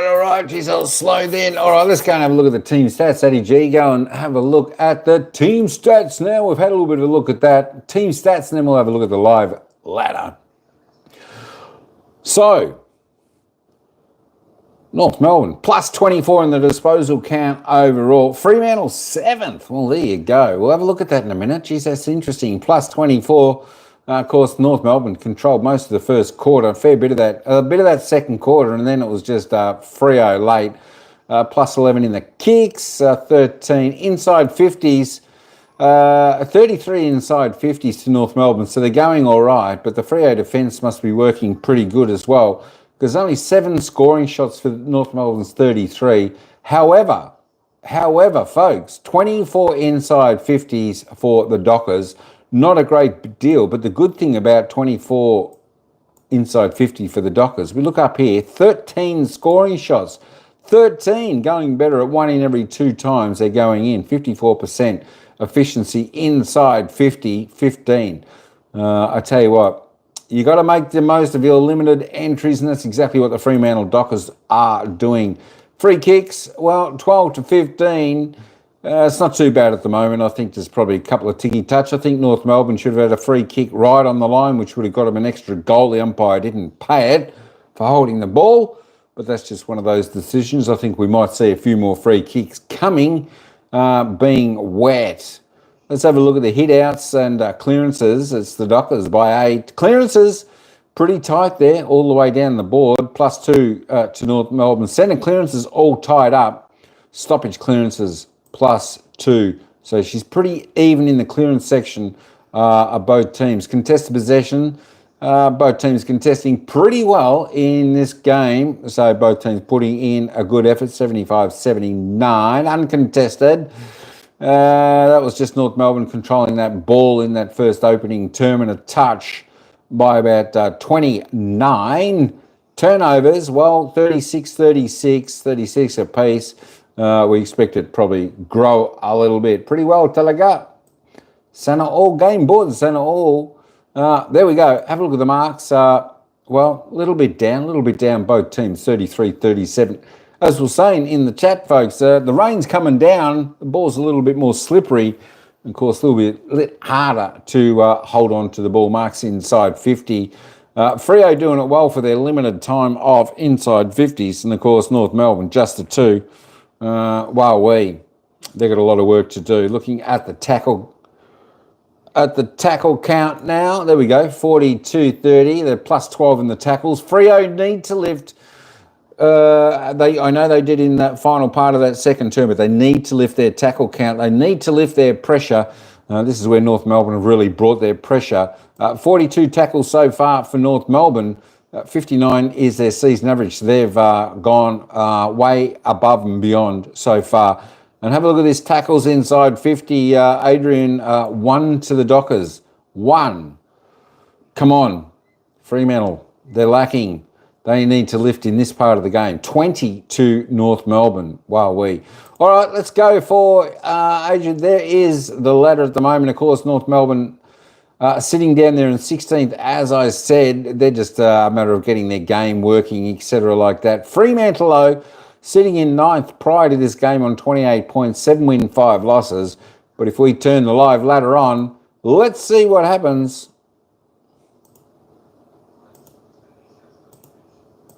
Why isn't that loading up, Eddie? There we go. Now it's loaded up properly. That is the live ladder. So Fremantle end up winning this game tonight, and they need to win by the margin at the moment, which is around about the 20 points. Fremantle will jump up into 7th spot, going above GWS Giants, pushing the Bulldogs out. And, of course, 108.4 will be their percentage that they need to keep this 20-point margin to at least stay up there in 7th position. So there you go. I think if Fremantle are going to continue, they actually need to try and run this game right out and try and get a little bit of margin so they can build on that percentage. But there we go. That is the live ladder up until half-time. Fremantle in the top 8, sitting 7th. Only 1 game out of the top 4. Can you believe it? Can you believe it? All right. There we go. All right, let's get back to the commentators, see what they're having a little bit of a chit-chat about, because we were only 7 minutes away from the start of the second half. Impact early on the group. I think when you see a teammate carried off, it's hard to go deep into the numbers, but was their equal lowest pressure game for about 10 years. 28 tackles as a team. I can't recall a Chris Fagan team almost struggling for answers with what the opposition were doing. As you said, Jack, they moved the ball really easily from their back half. The Giants, they can do that to you, but you have to be concerned right now with the absence of a key post defender where they go, because it had serious impact on Harris Andrews' game as well. The man you're referring to is Jack Payne. What's the latest? Yes, season over for Jack Payne. He's been superb this season, as you say. Such an important player. 6 to 12 months for that ruptured patella tendon. This is the incident here. So Carlton's Nick Newman, he suffered the same injury in the pre-season and missed the whole year. Have ramifications for Harris Andrews. Darcy Gardner, the likely replacement for next week's game against Geelong. He'll take on Jeremy Cameron, of course, and Chris Fagan, as you can understand, very disappointed in the post-match presser. Is it season ending? I think so. I think that's pretty much locked in. Pretty much. So you're no strangers to adversity here at this club. That's a big blow for, I guess, the role he plays in this team. It is, and he was probably having his best year. Yeah, that's disappointing for him. And I thought our boys, it's not always good when you see your teammate going off the ground on the cart. Gee, it looks flat, doesn't he? And understandably so. But hey, remember when they lost Kadeem Coleman and then Dane Zorko? So hopefully maybe there's a silver lining. We just don't know it yet. But we feel for Jack Payne tonight.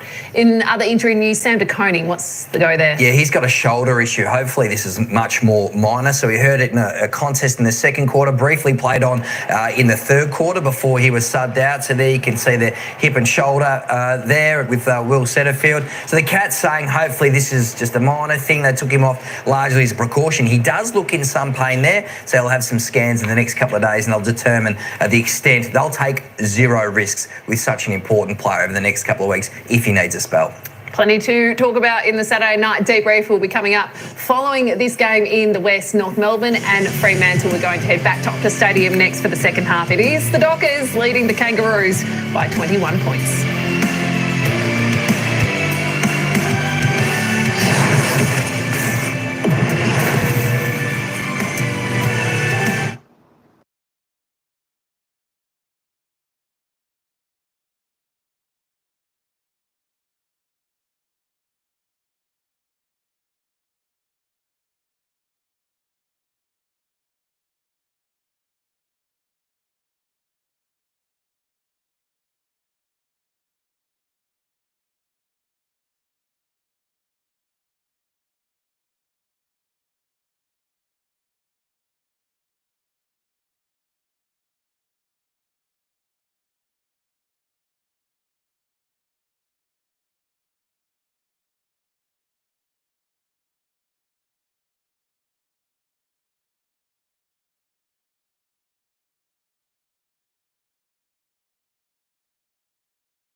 back to Optus Stadium. Second half about to get underway. It looks like the conditions are clearing through the second half. There wasn't actually supposed to be that much rain on the radar heading into this one. There was a big shower in that second quarter. Fremantle made the most of it.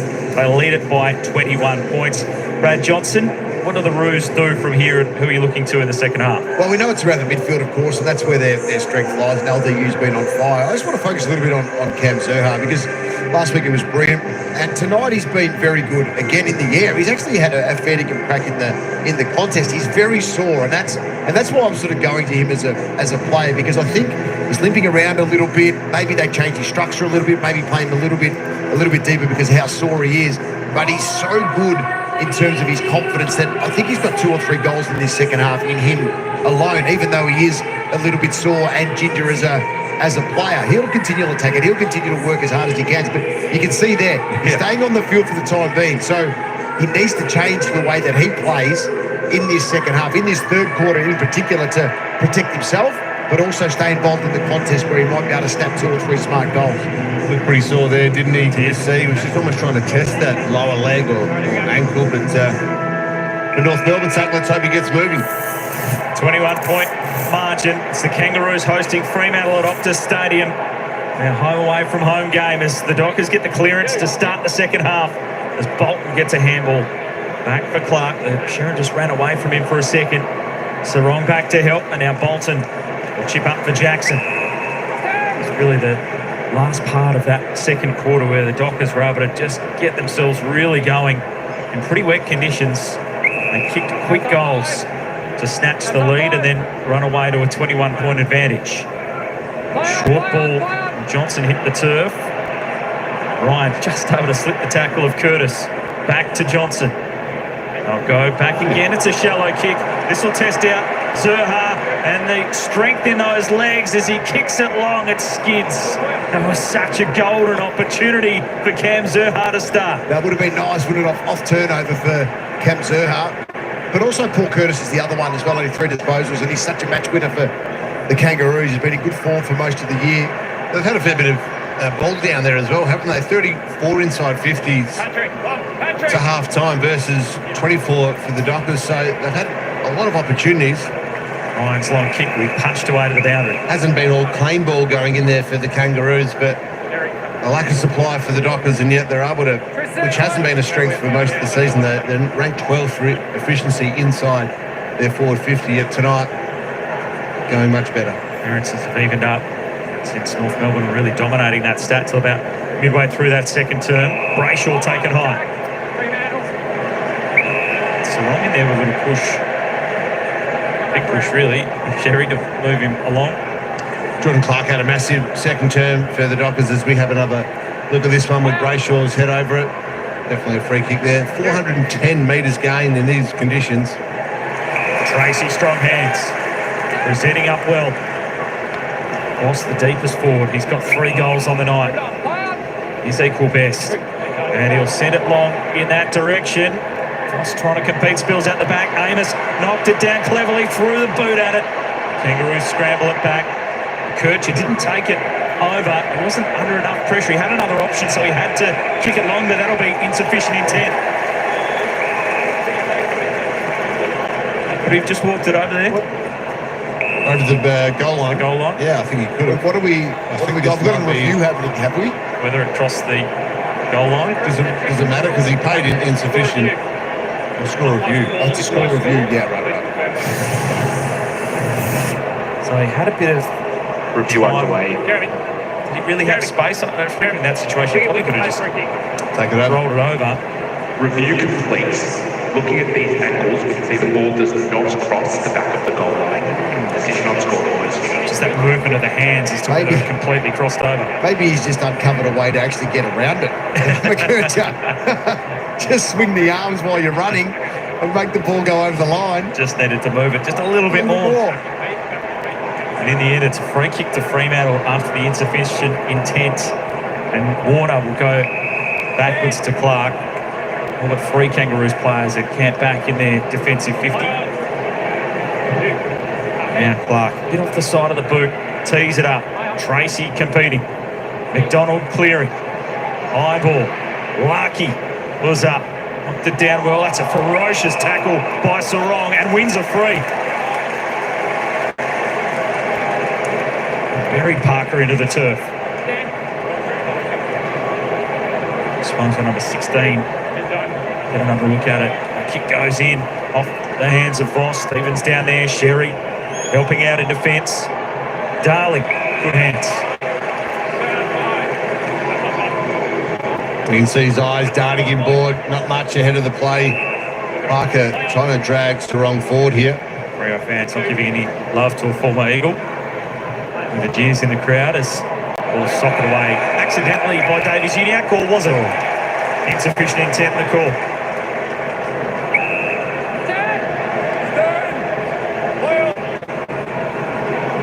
Now Ryan, go corridor. Dangerous kick. Jackson, really choose an option. And Brayshaw to Bolton. Reed's made to work hard. It spills to Sarong. Both teams not using the footy well. But a good handball by Sarong. Just releases Shea Bolton, who's away with speed and taking an audacious couple of bounces in wet conditions. It's now with Johnson, who looks up, stings the ball in. Low for Jackson. Crushed by Lowe. Great spoil. Sheasel away. Optus fans wanted a free. Daniel out wide. And Darling one-hander. Finally a highlight. It was a bad disposal in that Shocking disposal. Just an advertisement for the game internationally. We'll blame the wet conditions. The kick up the line. It is slippery out there, there's no question. The rain has stopped, but very slippery still. There you go. That's what Larky will be saying indeed as he turns it over off the instep. Bolton a quick handball forward. Reed got there just in front of McKercher. Now Frederick opens up, but he has a fumble. Shocking start to this quarter as the players going to mop it up again. Pressure's been high all night. The skills just leaving a little to be desired to start this quarter. Good mark that time by Brendan Cox. Now Chapman. Chance for Fremantle to go forward again, but Clark goes wider. Sharp.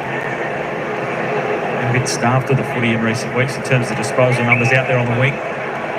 Brayshaw, he'll again just drive forward and wants Jackson over the top. And hang on, Dawson to Pink. Clearing kick, Fremantle have the numbers. Warner, it's a good take. Justin Lumby will be liking this, that they're able to turn the ball over in this attacking mid position. They didn't get many of these chains in the first half. It was actually North Melbourne where they featured better in the first half, but Freo getting on top now. Brayshaw goes long again. Jackson down there. Off hands. Stevens clambering after it. Tracy knocked it forward. Reed kept his feet. Voss in there. Switkowski trying to get it at feet. He's tackled by a couple. And eventually we do get that stoppage. North having to do some desperate defending. We've been pretty good, the Dockers, from stoppage 9. Scoring shots, can they free someone up here? Jackson trying to flick it over the back. Switkowski there. McKercher tackled.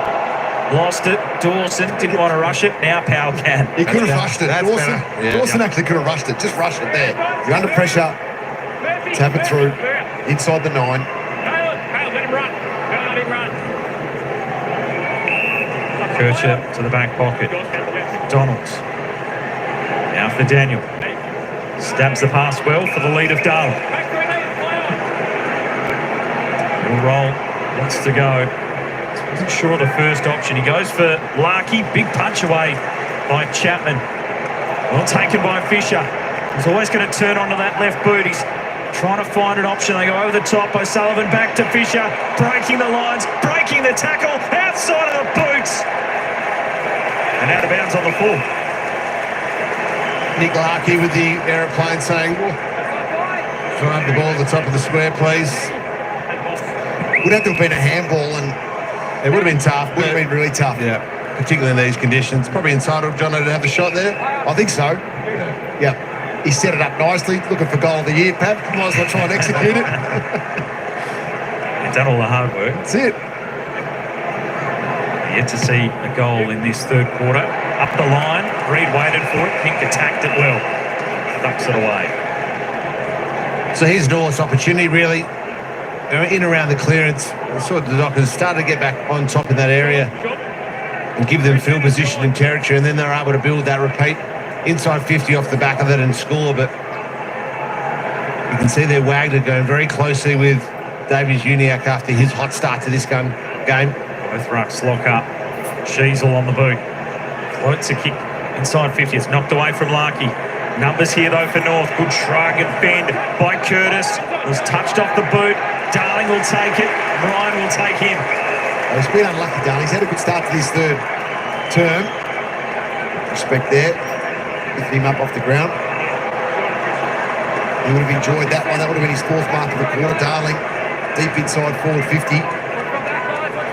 Some people would be a fan of helping your opponent up off the ground, Jono. Well tapped down. Wardlaw chasing after it. Fisher, the feed it back. Dawson after it. Sullivan's kick smothered. Good desperation from Sarong. Well, I'm sure Luke Ryan and Darling have had a number of battles over the years, so there's a lot of respect between the two opponents. He's done that a couple of times this season, Luke Ryan, with other players. It's a 21-point lead. Fremantle with it. Goals hard to come by. In this third quarter, it's punched straight back to line and we'll get another boundary throw in. Don't think I ever helped Pav off the ground. Derby's over here, boys. In fact, I reckon you would have done the exact opposite to helping him off the ground, Joey. Sounds about right. Feelings mutual. Ball thrown in.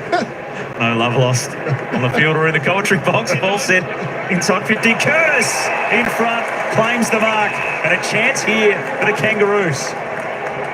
Well, this was their opportunity, wasn't it? Repeat stoppage, build that pressure, get back to what they were doing best in the first term and halfway through that second quarter. Wardlaw throwing his body at it. Hasn't had a huge impact on the game, but in terms of stats, but geez, he's desperate around the ball. 3 goals last week. Having an excellent season. Paul Curtis, inaccuracy at that shot at goal. Right when the Kangaroos would have loved one to put a bit of scoreboard pressure on the Dockers.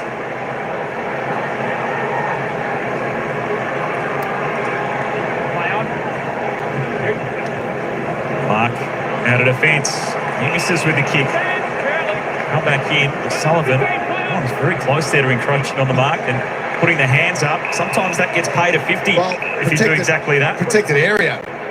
Perhaps. So he's just wandered into the protected area and slowly exited with his arms in the air. But it used to be an absolute trigger. If you put your hands up, that was an automatic 50. And nothing's changed. I've had a discussion with the umpires around this. They haven't been told to change anything in regards to the rule around protected area, so it should just be instantly paid. Sheasel's got the footy. And Philahut done by on a couple of occasions.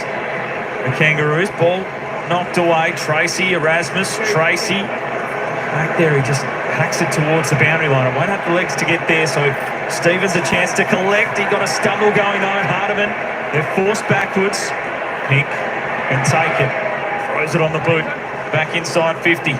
Larkey punched away by Brendan Cox and over the boundary line. So really good 4 or 5 minutes here from North. It's lived in their forward half. It's been repeat stoppage. It's been in, out, in kind of scenario. They just need some reward for effort just to get them back in this game. Freo flat to start this third term. 4 inside 50s. The Kangaroos, particularly in the last 5 minutes or so of this one. The ball's tapped down by Sherry. Wagner, Simpkin, Clark was in there. Davies Uniacke, so busy early on in the game. Standing after the footy. Curtis was clean. Simpkin gets a kick forward. Erasmus, it was a tough one to take. Jackson commits himself. Wardlaw there, right with him. Warner tackles. Well done by the Kangaroos. 23 tackles inside their forward 50 in this game so far. Yeah, it's massive numbers, and you can see there the desperation. You're right, Pat, it's just the reward off the back of it.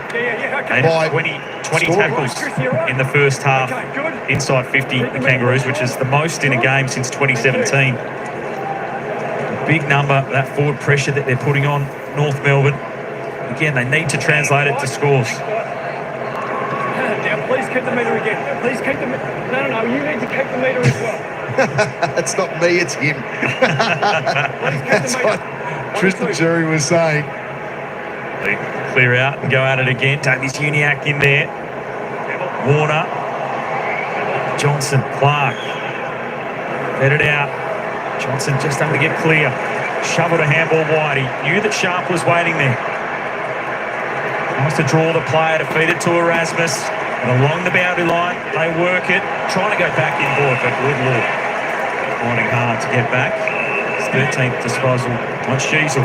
Now some run and dash. Okurcha, that trio getting involved. A long ball in. Lucky. He had it on the chest. Dropped it. Darling Asoka. It spills to the top of the square. Oh, the fresh airy. He missed it off the first tee. That should have been a certain goal. Straight to the bar as the handball away. Clark, Wagner, and now Sarong with a run and a bounce. That should have been a goal at the other end of North Melbourne. And Fremantle will sweep it up the other end. Johnson. Switkowski from outside 50. Voss, he's just missed. But Frederick waiting out the back. Left foot snap. And Pink will just drop the mark. We've seen some errors in this quarter, but none more so than that fresh air swing at the top of the goal square. O'Sullivan. Oh, he actually thought Erasmus was right on his tail, but he got caught up with the umpire, so he actually had space. Kangaroos have had some opportunities to creep closer. And it's now the long ball from McDonald's. And a free kick here, so a chance, they take the advantage, and they miss the kick to Parker. They had the free kick just inside 50, and they couldn't connect after taking the advantage. Another chance goes begging for North Melbourne. Banfield unsure where to go. They've controlled the play, the Kangaroos. Again, just not having impact inside 50. Sheasel, Darling, slaps it on. Stevens, they can go over the top. Sheasel, crunched by Johnson. They paddle it on again. They work it through Fisher. McKercher a fumble. Switkowski's in there. McKercher was clever. Just handballed forward, but didn't have the support. Johnson took his time. Tackled by Constanti. Now Ryan, he wants to run it deliberately. That's exactly what McKercher tried to do on the goal line at the other end. Just let the arms drift across the boundary line, and it'll be a boundary throw-in. North's pressures are late at the moment. They're really doing a great job at keeping it in their forward half. But Fremantle are all at sea with their ball movement. The right hand has no idea what the left hand is doing. Every time that they look up, they're just not in the right spots. Darcy in the ruck. Sarong, good smother Sheasel. Now Powell on the boot. Clark will be paid the mark. It's a credit to North's defence and the pressure they're putting on, but having a bad quarter, the Dockers. Very stagnant. There's not much movement here. For all the effort, the margin's still the same as it was at the half. Pick strength, got rid of Voss. Might break here for Bolton, and they could be out again. Amos is deep inside 50. He goes a shorter option for Reid. Amos was still over the top. Reid will go back and take his time. Yeah, I don't mind it from Reid. So, yes, Amos, and also it may have been Sharp had made some good progress ahead of the ball, but just take the 30 seconds, get some control back in this game when it's been helter-skelter in between the arcs for most of the quarter. Reid kicked 4 in his last game here at Optus Stadium against the Power in the wet. Young player with a bright future. Inside 50. And heaves it long. The falling short. Darling back there. He almost claimed the mark. And get a score of you. I think it carried over. Darling spoiled it and then tried to claim it. Well, we have to be certain about these. That's why the technology's there, but... Review underway. That's a point. Yeah, clearly over the line.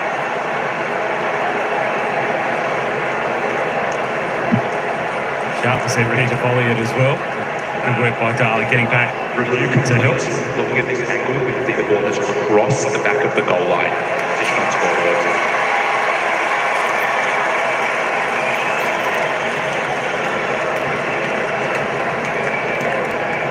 Line confirmed. Darling to the bench. 7 minutes remaining in this third term. No defence. Long kick from Hardiman.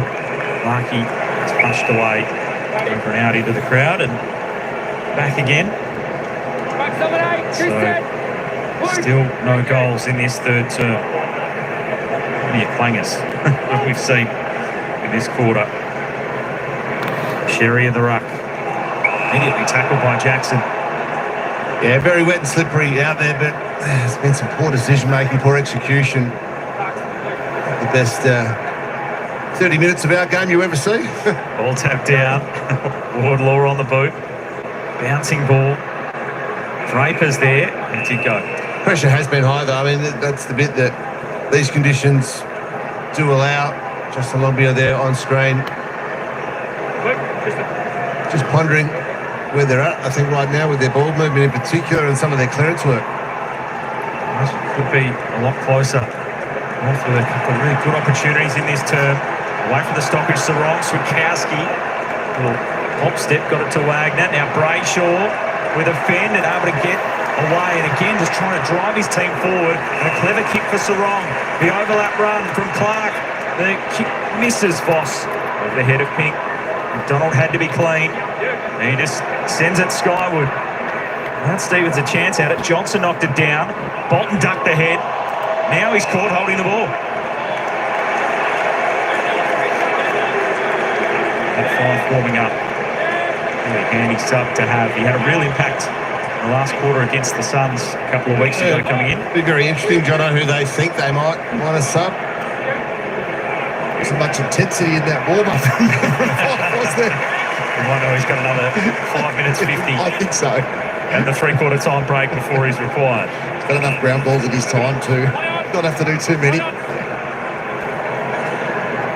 Now Jackson. Just launch it back up the line. Toby Pink dropped the footy. Donald got the arms clear. He was taken in a crunchy tackle by Voss. Sullivan again missed with the boot, with the soccer. That's two now, perhaps. That one was a little tougher. He had someone hanging off him. Someone shout anyway. Ball set to half forward. Zurha in there. Larky after it. Back to that. Larky's still trying to get it out there. It does. Spill free. Wardlaw. Now's a chance for North Melbourne. A late lunge from Chapman affected the kick. And the Dockers back there. Banfield can intercept. Just the importance of not giving up on the chase there from Chapman. So now he's involved. He gets a kick himself. He's been important at times tonight, Heath Chapman. Just with that desperation, winning the ball off half-back. Did it a number of times in that second term and propelled the ball forward for the Dockers. Banfield long, 2-on-2 on the wing. Amos in the air, almost took it. Bolton forward to Reed. Daniel ahead. It's always so creative. Great vision back to Switkowski. And it's going to be 52 against Sheasel. That is going to prove extremely costly. Goals have been so tough to come by, and it will give Switkowski a very good look at it here. Well, we've run the best part of a quarter, and this will be the first genuine shot with inside, probably 30 metres. The 50 given away because he wasn't in the marking contest initially. Yeah, that's right. It was there. And he thought it was hit the ground, but Switkowski got there. He kicked 2 goals in his first 7 games of the season, Sam Switkowski. And he's been a bit busier. 3 goals now across his last 2. In wet conditions. Goal so tough to come by. The 50-metre penalty pays a heavy price as Switkowski converts. He's been good tonight, Sam Switkowski. You talked about it, perhaps. Had a pretty lean first 2 months of the season, frankly, and Murphy Reid, we know how important he is. Sheasel thinking that ball hit the ground and therefore came into tackle, but that is 50 metres every day of the week. But Switkowski's effort tonight, very clean by his hands, and he's got that genuine pace. He can really step and then make a move. He's been important for Freo tonight. Are you a fan of the 50-metre penalty being brought back in corridor when it's given by the umpires? They bring the 50-metre, the man on the mark, back corridor. Are you a fan of that, or you think we should go back to the straight line, direct line from where it is? I'm a straight line. I think that's probably I think it is a severe penalty when it's when it's where it is, and then you look where he had a shot at goal from. It's a pretty costly moment for the Kangaroos as the ball goes up to the 50. Can they hit back quickly? Curtis, tackled by Banfield. Let's say Banfield there. He's been an important player. He's such a role player for this Fremantle team, so he's really normally a half forward or perhaps a winger. He's gone a half back the last few weeks and done a tremendous job. He's come in a sub a couple of weeks ago after an injury to Cooper Simpson and is filling that role. And a free kick here to the Kangaroos. Can they get some reward? Parker have to launch it a fair way. He's going to take his best. Big wind up here from Luke Parker. Such an experienced player. And number 306 tonight. All-time best and fairest winner, the Sydney Swans. He's kicked plenty of big goals over his career. Kangaroos need one right now. He struck it pure. That goes straight through the middle. Will that give the Kangaroos a lift? Love the passion and the celebration after this. He's saying, right, boys, we're right in this. Let's get moving. Finally some reward for effort in this third term for both teams, particularly for the Kangaroos who have had the better part of this third term. There's a huge amount in that, but Brayshaw did cop him high and brilliant finish from Parker. There it was.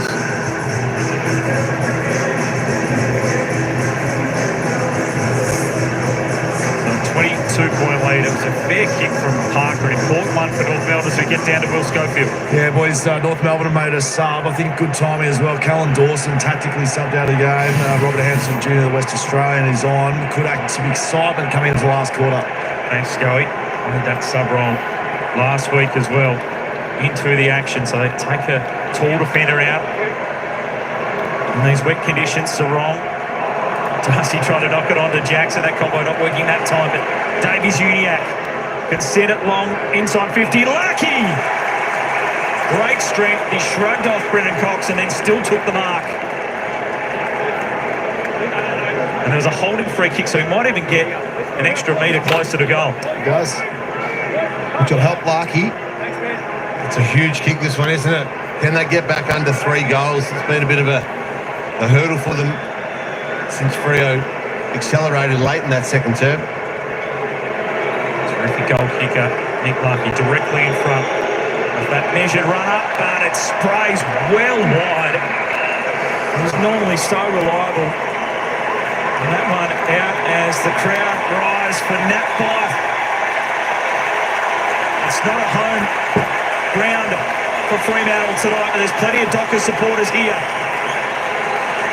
They're happy to see the two-time Brownlow medalist back out there. First game of the season, of course, away from home. And the roars again for Fife as he fed the handball forward. Tracy sends it long, low best position. Amos competed well. Voss almost. Logue to McDonald. Powell. Daniel. Over the top, makes it tough for McKercher. Frederick putting the pressure on. McKercher went again. And beat Jackson too. Good effort. A couple of repeat ones there.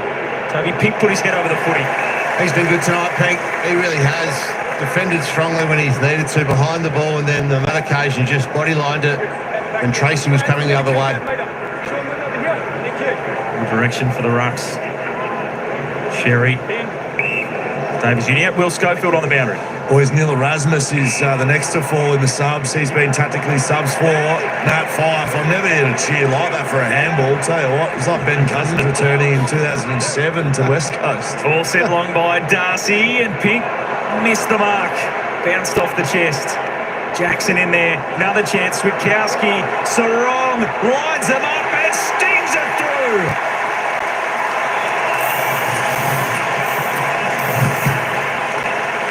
Well, Caleb Strong finishes it off, but let's have a look at the Bunnings build-up. We talked about Sam Switkowski a bit. Jono, just important he has been tonight in these wet conditions when most players have been a bit fumbly, when most players have butchered some kicks. Have a look at this. Jackson goes and hunts the ball, and then, okay, rather than blazing away, just use your numbers calmly around the ball, and it's a great finish from Sarong. Look at the step here from Switkowski. Just bang, steps, goes. Support has to follow. And Sarong was in the right place. So Luke Jackson, he's in there as a midfielder and has been for the last 3 or 4 minutes. Just his ability to extract the ball from the ground and give it to his midfielders or other players is just such a high level. Ball sent forward, touched away. Curtis will claim the mark, not paid. Then he'll shoot in the back of Davies Uniacke. It's been that sort of night for the Kangaroos inside 50. Brayshaw again, the rundown tackle. That's twice tonight we've seen it from Brayshaw. He's good for one every week.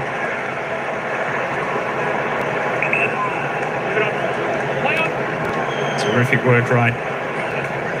Disposal number 21 for Brayshaw. It's over that 20 disposal mark again. Up the stadium, handball forward.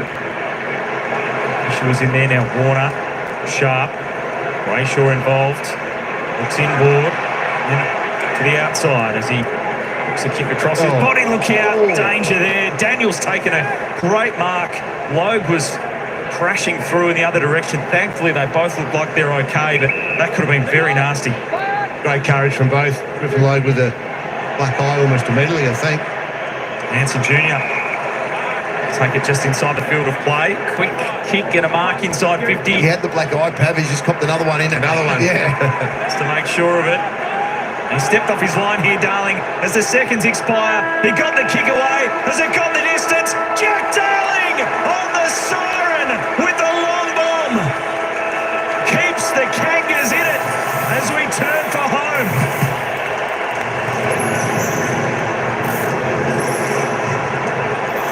A huge goal there by the former Eagle back in the West. A late blast from long range. And that quarter left pretty even. The Dockers only end up winning it by 1 point. And it is game on as we turn for home in the West.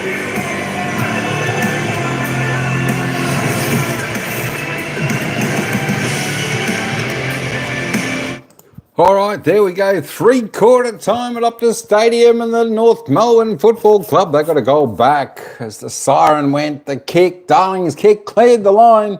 Got a goal. But we are back to a game. 22-point margin here. 9-9-63 the Dockers. 6-5-41 is North Melbourne. Tell you what, it's been a real arm wrestle. 2 goals to North Melbourne put on in that third term. 2 goals, 3. The Dockers, they extend the lead by 1 point. Looks like the rain has just about cleared. Luckily done. How you going? You barrack for the Tigers all the way? We're stuck right now. The Tigers, liking that. They got a lot of young players. They actually don't look too bad. I like the way the Tigers play. They've got a bit of grit and grime.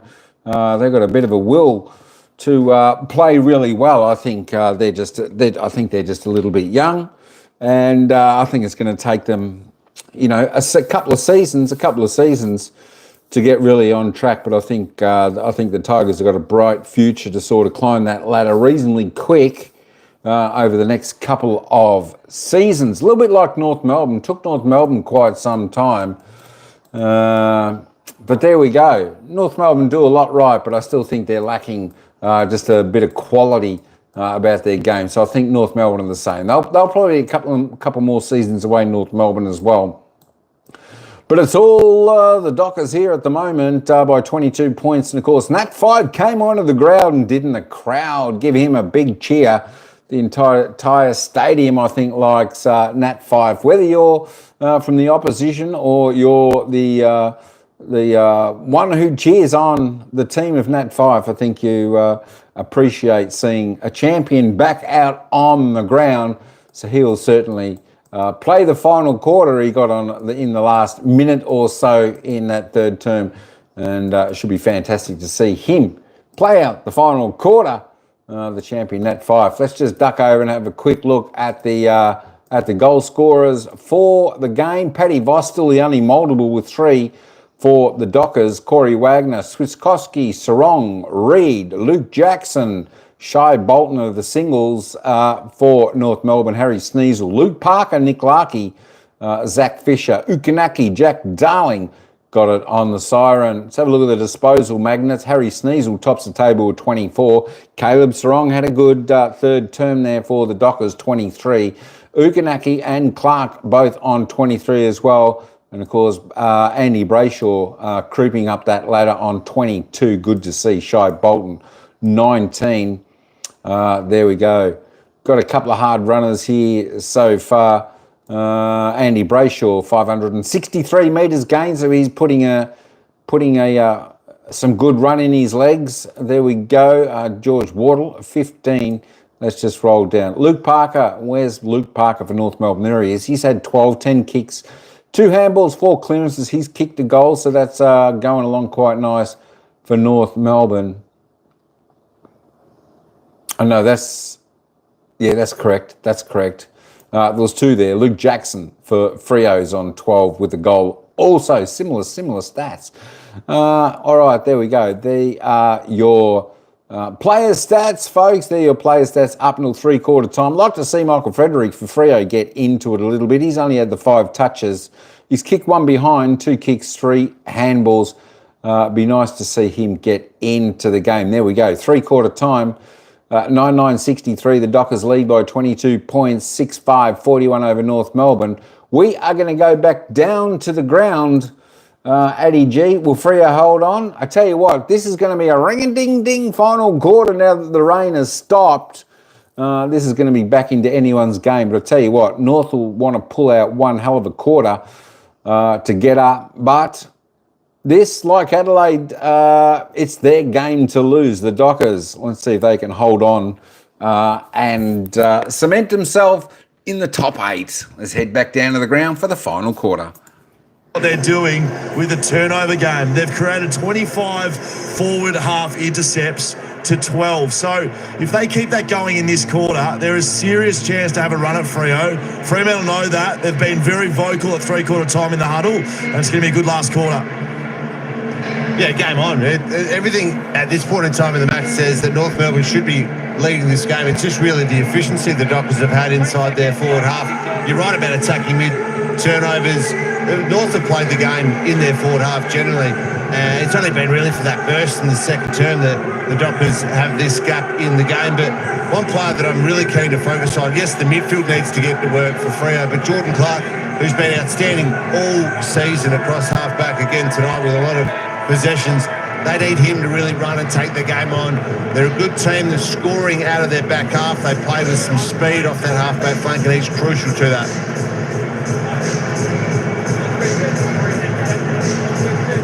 Big final quarter to get underway. It's Junior subbed into the game just before 3/4 time. But Nat Fife into the middle of the grounds. Subbed in. Trying to lift the Dockers midfield. We're underway, final quarter. First clearance so important. Parker tried the fan. Sarong got him in a great tackle. Just as North look like they'll go to burst clear, the Dockers go to the 50. Fife and Daniel compete. Johnson and try to slip it back to Fife over the top. Switkowski, clever, paddled it on to Brayshaw. Left foot snap across the face. Switkowski. Clever, nine score involvements now in the game. Had a massive match. Yeah, from 14 disposals. Ball sent long. It's a halfback. Hanson Jr. wrapped up by Ryan. Yeah, on a night where a lot of the top players have been really midfielders, Sherry, Sarong, David Uniacke, Clark, across halfback probably one, but Switkowski's right up there in terms of rankings. Johnson, Brayshaw, Sarong, the clearance the Dockers' way. Over the head of Tracy. Stevens back to mop it up, runs into some trouble. Pink, the handball. Sullivan turned into trouble. Back for Stevens. They're trying to take the game on through the middle. They cough it up though to Brayshaw. He fends off Daniel. Gets it to Fife. Wanted some support. And O'Sullivan wrenches into the turf and wins holding the ball. And the two-time Brownlow medalist. 2 last year. Finn O'Sullivan. He looks a player. He really does. You can see the high-end talent, but what a tackle that was. Simpkin really tackling well all night. The Kangas just ball off hands. Parker just on the boot. High ball inside 50. Zerha, good spoil, Chapman. Ryan Constanti. Will that be rewarded? Yes, it will. Holding the ball. That forward 50 pressure again. Another tackle inside the arc by North Melbourne, and a big chance here. Been their trademark all night, and they're just continuing on. Caught napping that Fife at half back, and then, sorry, at half forward for the Dockers, and then Luke Ryan. He's way too casual. Great tackle. Great pressure.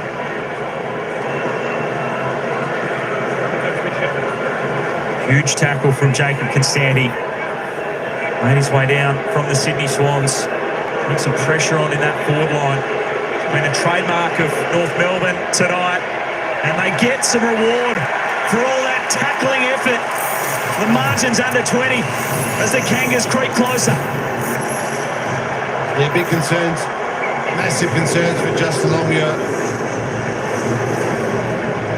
Wonderful tackle from Constanti. I just like the way he look at that head down charge and then just threw his whole body at Luke Ryan and did a good job of actually falling into his back as well. That's the art when it comes to those types of tackles. He loved it.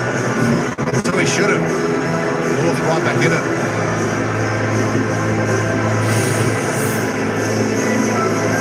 Is that the Rocky theme music in the background? I think it is. Bit of a feel about that with the Kangaroos tonight, perhaps. 27 inside 50 tackles. That is off the charts. A club record for the Kangaroos. And that one converted directly to a goal. Back in the middle, important clearance. Fife wins it out of there to Brayshaw. The Dockers trying to answer back. Long ball to the pocket. Wrestle Amos! Terrific contested mark. He looked all out of position. And was able to take it on the chest. That Fife steps up when it counts. Brayshaw pumps it in, and then wonderful mark from Amos.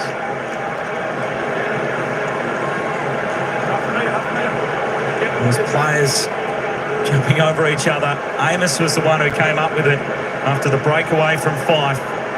And the kick is on his boot. He snaps it around the goalpost. Behind the result. Couldn't answer back. Yeah, a couple of points for Amos tonight. Missed a couple of very gettable ones. The Dockers will that cost them in the end. 3 goals, 6 from set shots for Fremantle tonight. Sheasel. Still a stack of time remaining. Sullivan. North definitely trying to take the game on. Perhaps even a little more in this last quarter. They're trying to close the gap on the scoreboard. Showing some dash off half-back now with Fremantle and Clark. He just threw it on the boot. Tracy was waiting and willing to accept. We're in a mismatch there, and the ball sent long. He sees it for Amos again. Logue, a good spoil. Sharp's handball was left short. Bolton trying to arrive. Kangaroos numbers. That's a junior's kick smothered. Bounces for Simpkin. Fed to Parker. The fresh legs. The sub into the action. The kid from Kalgoorlie with a run and a bounce around the wing. Fed it over the top to Wardlaw.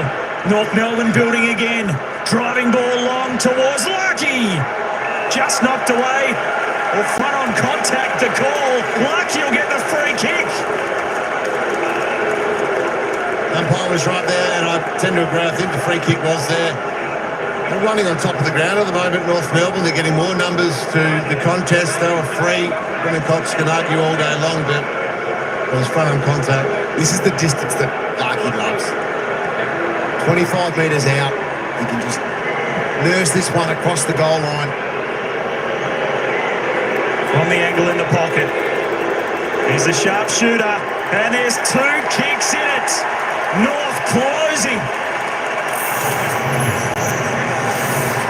You're right, Pavan. It was a great run from half-back. Hanson Jr. involved a couple of times, run and bounce. The confidence to do it on the slippery deck as well. But then he was able to accurately hit his handball to Wardlaw. He didn't have to break stride, so that allowed the flow of this passage to get going, which then enables North Melbourne forwards who are all going back to goal to create that separation with their direct opponent. The kick had enough on it to get over the top to Larkey. He was infringed. How important is the centre-bounce clearance? So both and the Kangas with 9 at pace, but 2 goals in it. A cold play now, perhaps. after that. I've played at this venue before. Best concert of my life. So good. Keeping an eye on Sam Swikowski down there on the bench. A bit of trouble with physios and doctors right now. Thanks, Scully. With his game on. Wet conditions, North. Davies Uniac did well to take the tackle. Get the handball to Stevens. Kick inside 50. Curtis, did he get a push? It's going to be a mark to Fremantle. Just actually need to own a bit of the ball for a moment. The Dockers there had a really low possession night there. Almost 30 disposals less than the Kangaroos. Banfield up the line for Tracy. He's presented well all night though, Josh Tracy. He's been the one, the connector. Doesn't hit the scoreboard, but he's been really important up the ground for the Dockers. Only with that long kick up the line to a target. Now they go towards Amos and Voss were there. Hardiman get it to Davies Uniac. Yeah. Running stronger in this final quarter, the Kangaroos. Long kick by Stevens. Larkey dumped underneath it by Brendan Cox, who took the mark. Back for Draper. Level intercept mark. Dangerous kick. Was intended for Sarong, but Fife over the back. Able to take it. Warner now out to some space. Voss will arrive first. Again crunched in a tackle. North have been terrific in that area. Holding the ball. McDonald. That's just some basic fast gives that the Dockers aren't giving. At the moment, the Kangaroos just running right on top of them. They've got an appetite for it. Mikey's out the back again. The kick from Hanson Jr. finds him. How good was the kick by Hanson Jr.? Just into the space. Made Larkey move onto it. Yeah, it had to be close to the boundary, but that was the perfect kick. And you're right with these, Jono. He loves them. Nick Larkey, this is almost bread and butter for him. Go around the corner from the pocket. Becoming a big factor, getting a bit more separation in this final term. That was worrying from Freo. Larkey, the snap from the angle. He's dragging his team closer. There's a goal in it. And Pavitt was worrying from Freo because of how easily North Melbourne were able to move the ball from half-back to score. And what a goal it was from Nick Larkey on the end of a great passage of play. You see how easy this is. They're just all pointing and no one wants to work to go and really defend and put pressure on North Melbourne's ball carriers. It's just great running, great rebounding from the Kangaroos and lackluster defending from the Dockers. The Dockers are stopped and the Kangaroos are coming.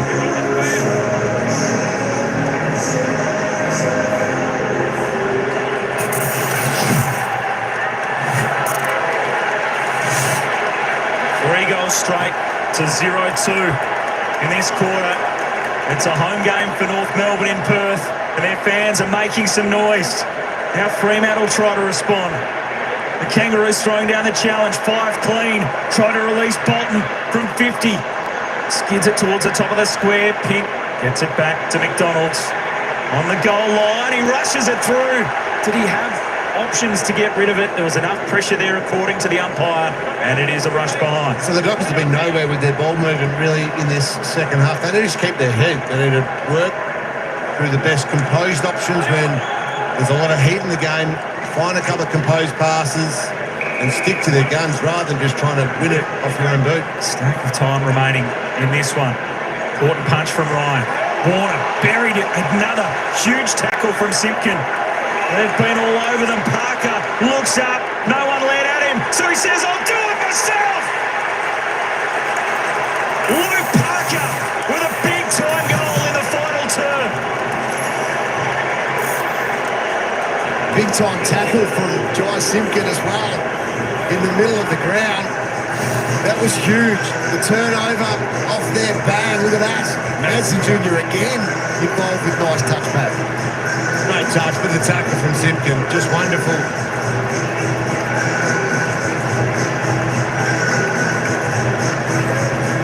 That's a great finish from Parker, isn't it? What a last quarter from the Kangaroos. 4 straight. It was a 22-point margin at three-quarter time. It is now a 1-point game. 5 inside 50s for 4 goals. Their efficiency through the roof after not able to hit the scoreboard for 3 quarters.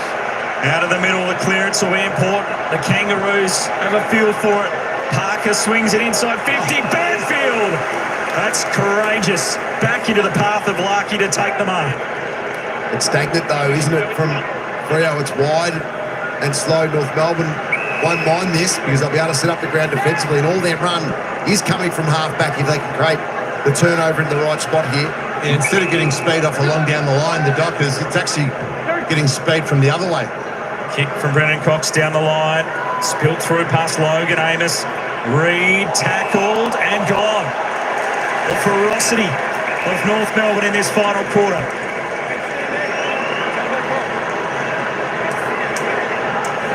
Huge tackle numbers. Yep, 7 to turn this last turn. Pressure factor maintaining near that 200. The Dockers are well below it. They just can't handle the pressure either at the moment. They're just coughing the ball up. North sold themselves into a bit of trouble there. Brayshaw with the bump. Spills through. Could have been high on Parker. They let it play. Johnson emerges with it. Play on. There's a kick from Ryan. Down the line. Logue in front. Boss knocked it down. Bolton emerges with it. And he wants to take the game on too. Burns past Hardiman to the boundary. Increased the degree of difficulty. And found almost Frederick. Great spoil away from O'Sullivan. He saved a goal there for his team. Powell out to half-back. Curtis got a push. Or a hold, whichever way you want to call it. It's a free kick to North Melbourne. What a spoil. What a spoil from O'Sullivan. Deep in defence. Frederick looked like he had it wrapped up. And then down the line, it's wasted. Boys, Shea Bolton was stayed down a long time after that big effort here in the pocket. He's up and moving again though. Keep an eye on him, Scully. Still a heap of time remaining in this game. Under 11 minutes. Long ball, O'Sullivan gets back again. Well, it's just great. Well, it's just great work from the North Melbourne defenders, but we talked about it. They're ball moving in this second half, Fremantle. Nowhere to be seen. They've gone back into their shell, and Kangaroos are just taking the game on. Warner knocked down. Sarong inboard. Fife wanted it. Parker stole it and stepped it. Got past the diving smother of Sarong. Heaves it inside 50. Zerha crunched again. Brennan Cox there too. He's been smashed from pillar to post tonight. Zerha competing hard in the air. The Dockers come up with it. And that's terrific desperation from Amos to make it for the mark. And we're going to have an issue here, unfortunately, with Zerha. He was committed to the cause, and he took some heavy contact. He's had 3 big knocks this evening, and eyes for the footy. Bang. He's back to his feet. Wonderful commitment from both players. That was split right up the middle. Zerha, he's up and moving. Moving not that well, clearly, but he is moving. Boys, White, Cam regains some sort of relevancy here. Sam Switkowski's done for the day. That was a hammy that the physios and doctors are looking at. So Freo one down the bench now. So history of soft tissue injuries as well. Switkowski, it's a blow for Fremantle. They're playing a good game. Sherry down the line. Boss. Tackled by Wardlaw. That's a big blow for tonight because they need that speed around the ball. They need a little bit of excitement to get out of trouble.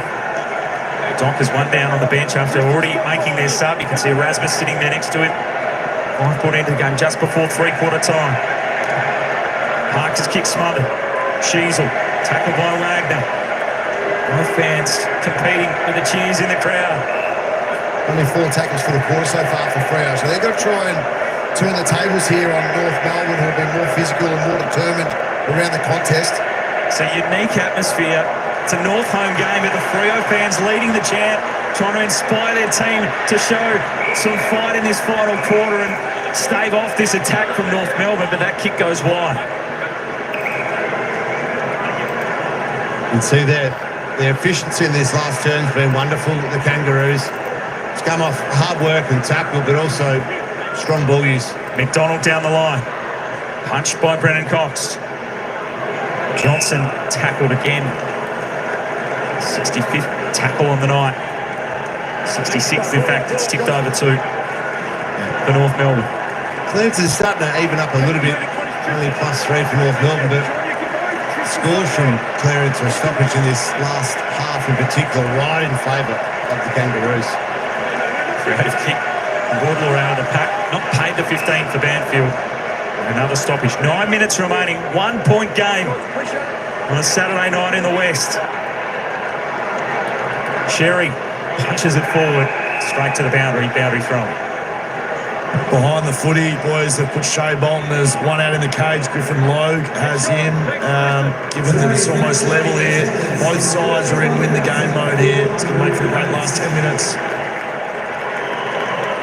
Crowd confirmed tonight. North home game, 31,408 watching on. Been a wet evening at the footy. Five punches that one into some space. Simpkin will get there first, and he can run away from Johnson.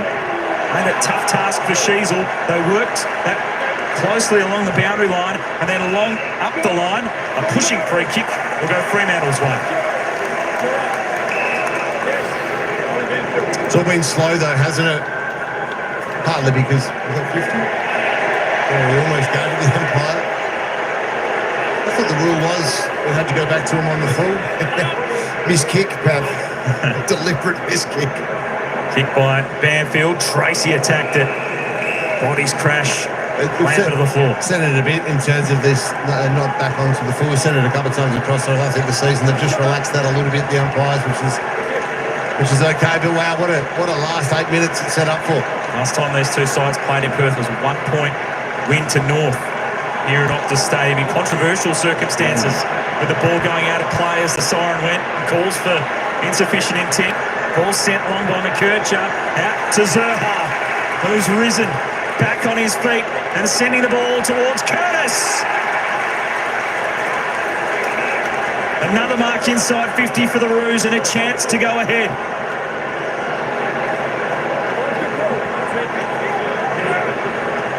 Right man to have it as well, left footer, and normally pretty good in this situation.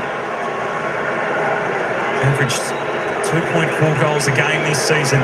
Yet to kick one tonight. Huge pressure on the boot. Curtis lets it go. It's narrow, as is the scoreline. Scores level. 7:32 remaining. 8 inside 50s for 4-1. Freo have actually had 7 inside 50s in this last term, so it's been down there, but just no connection whatsoever. 66 apiece. Darcy will allow the Dockers to get some territory. Heaves it off the left boot. Bolton in front. McDonald was knocked over the back. Frederick flipped the tackle. Got it to Voss. Looking for an option on the boot. Made good contact. It carries home! There's a challenge on the goal line for a touch. Voss gave it an almighty heave. This one will definitely be reviewed given it's a goal, but also because just how close it was. I thought it was touched, to be frank. But the goal umpire was right there and called it a goal. Pat Voss. The game he's had 4 important goals. Thought he could have actually given this one off, but he was very confident from right on 50. Amos doing his best. So too. That's a great effort on the goal line. Oh, that's close. Hardiman's got a knuckle on it. It was wonderful effort from him, wasn't it? Umpire's right there. Had it crossed the line or not? We'll get it checked. We look. It's too hard to tell. Oh, it's so close. Could be out from that angle. Game-saving touch. The initial call was a goal. They're getting an official review, so players getting back into position. This might tell us more. Review complete. Looking at these angles, we can see the ball deviates off the defender's fist before crossing the back of the goal line. Decision on scoreboard. What a wonderful effort.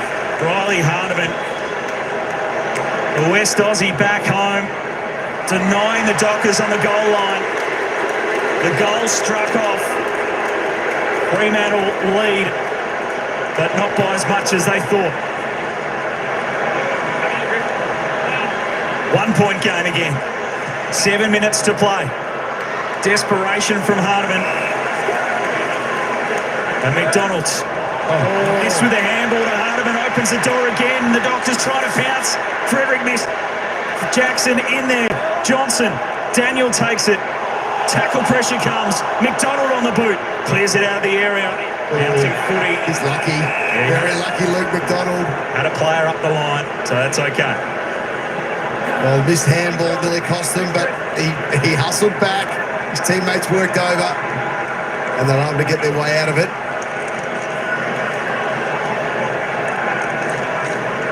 Darcy and Sherry. Lock up again. Knocked down by Darcy. Fife. Kick smothered. Powell. Hanson Jr. Round his body. Warner. Great mark. Under heavy pressure for Constanti.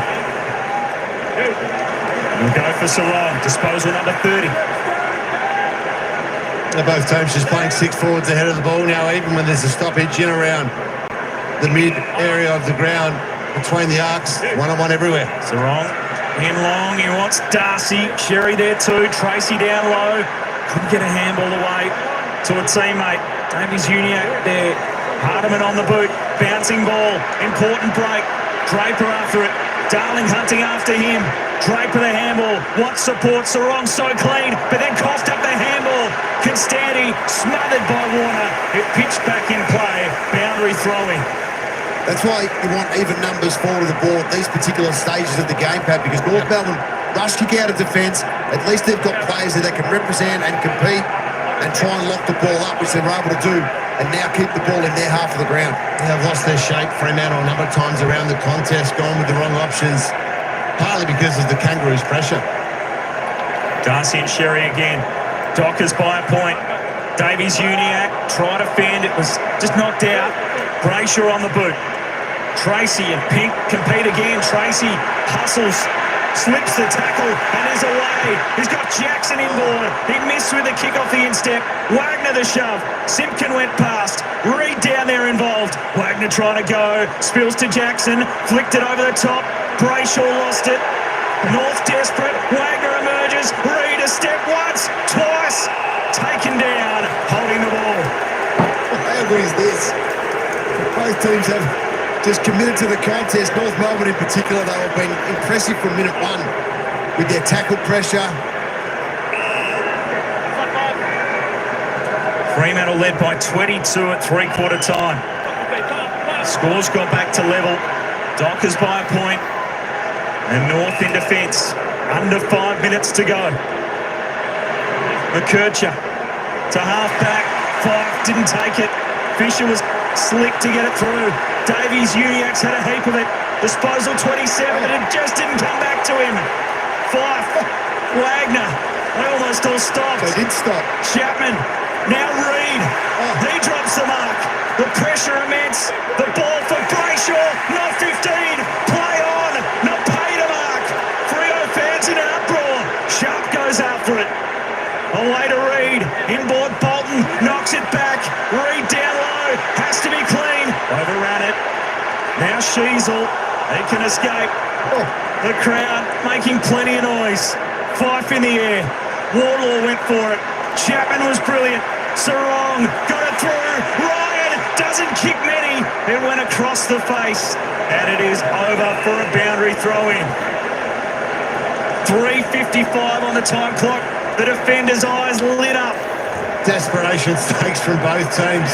You just need one of the players to have a cool, calm head and execute under this extreme pressure. Stoppage inside 50 for Freo. Jackson and Sherry knocked down to the front. Davies Uniac tackled. Paddled by McKercher. Boundary line. Still plenty of time. 3:44 on the clock. That is stacks of time. North Melbourne just need to stay calm. Barlow, former Docker on the bench, just ordering. Jackson down, Sarong, Fife, Wagner, the next in the queue. Left foot snap to the square, punched away by Pink. He's been huge tonight, been really impressive. Josh Tracy, he's had him for the most part. Josh Tracy's had a good night, but Pink's held his bargain up on a number of occasions. Inside 50s piling up for Freo last 10 minutes. It's been camped in their forward line. Brayshaw, it went through his legs. Quickest to recover. Voss, the snap from the pocket. High ball. Tracy wrestles. Brought to ground. Amos after it. Got it clear. Jackson snaps. Goals! Crowd are up. It's Luke Jackson.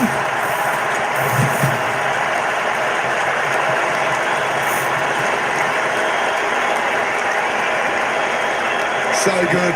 So good for Fremantle in the end. This is their finals. Hope for 2025 on the line. They cannot drop this game. And Luke Jackson stands up. Well, their big three players stood up, or four of them. So Voss put to the top of the square. Tracy makes a great contest. Then Amos really clean below his feet. And what about this from your ruckman? I mean, ruckmen aren't supposed to do those sort of things, perhaps. We've said that a couple of times before about this man, Luke Jackson. But well done by Voss, Tracy, Amos and Jackson. Still time, still plenty of time here for the Kangaroos. Don't you worry about that. What if Fremantle going to save the game, though? 7-point margin. 3 minutes to play. Well, this is it. You're right, Pat. They have to score off centre bound. 6-6-6. This is their chance. North Melbourne, if they can get a clear one out here, they can go free offset their wingers right back to the edge of the square. Jackson in the ruck. Powell trying to get it out of there. Kangaroos go forward. Off hands, Curtis, slickly done. Sheasel spun in a tackle. Stevens had to commit. Warner had him.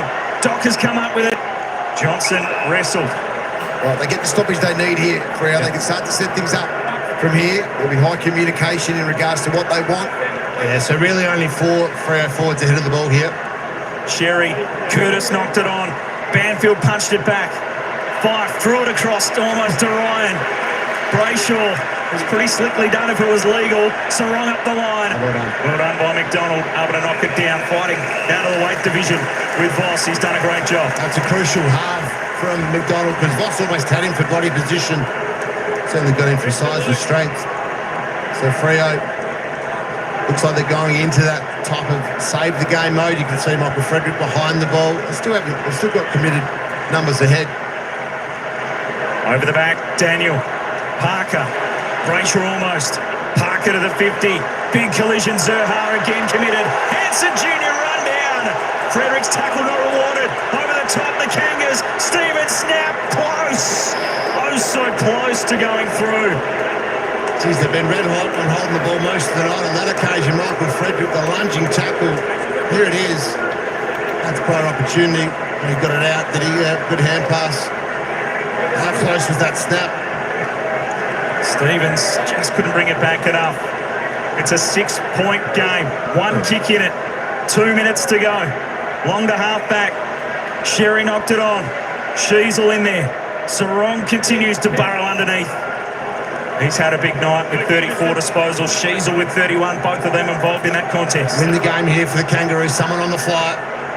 Jackson down. Fife. Been important in the last term. Sarong on the boot. Strength for Voss with the one hand. And he'll hold things up. You can only do it for 6 seconds before the umpire will blow the double whistle, but that's a big win. Voss up the line for Johnson. Time management kicks in for Fremantle. And they'll chip it back a little dangerously in these wet conditions for Frederick. Under 90 seconds to go. Now to a contest. Up the line, Roos need a mark. Brought to ground. Knocked through by Logue. Johnson went in awkwardly, got Sherry. Is there an appeal for a high there? It's going to be a stoppage. So repeat stoppages here. If you're Fremantle, bring it in close. Don't try to get it hit on the outside. Opposite if you're North, obviously. A minute to go. Up to half forward, knocked down by Larkey.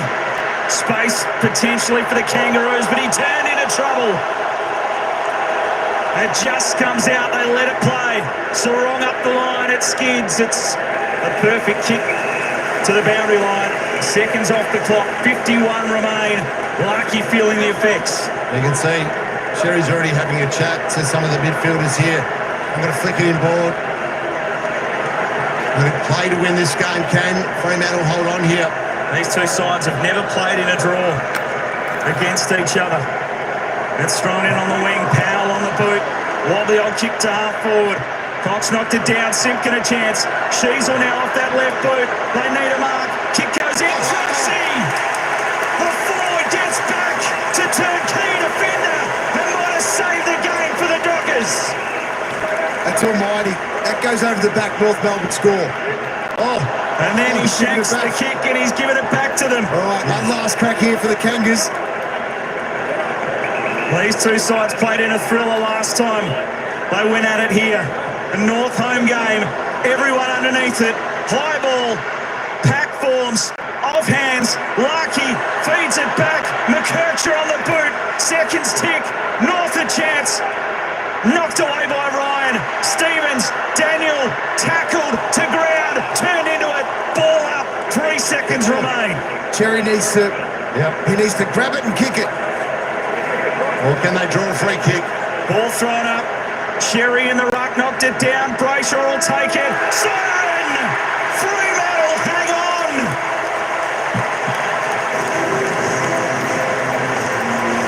Players are on their feet. Relief for Justin Longmuir. The Dockers get it done. What a mark to Josh Tracy. What a grab that was. Tough conditions. Huge pressure. Game saver.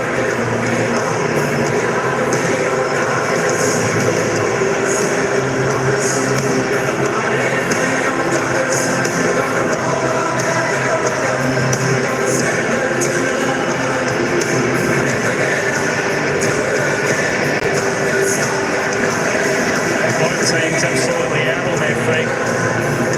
After trading punches, slogging it out over those 4 quarters in tough conditions. Fremantle jump back into the top 8.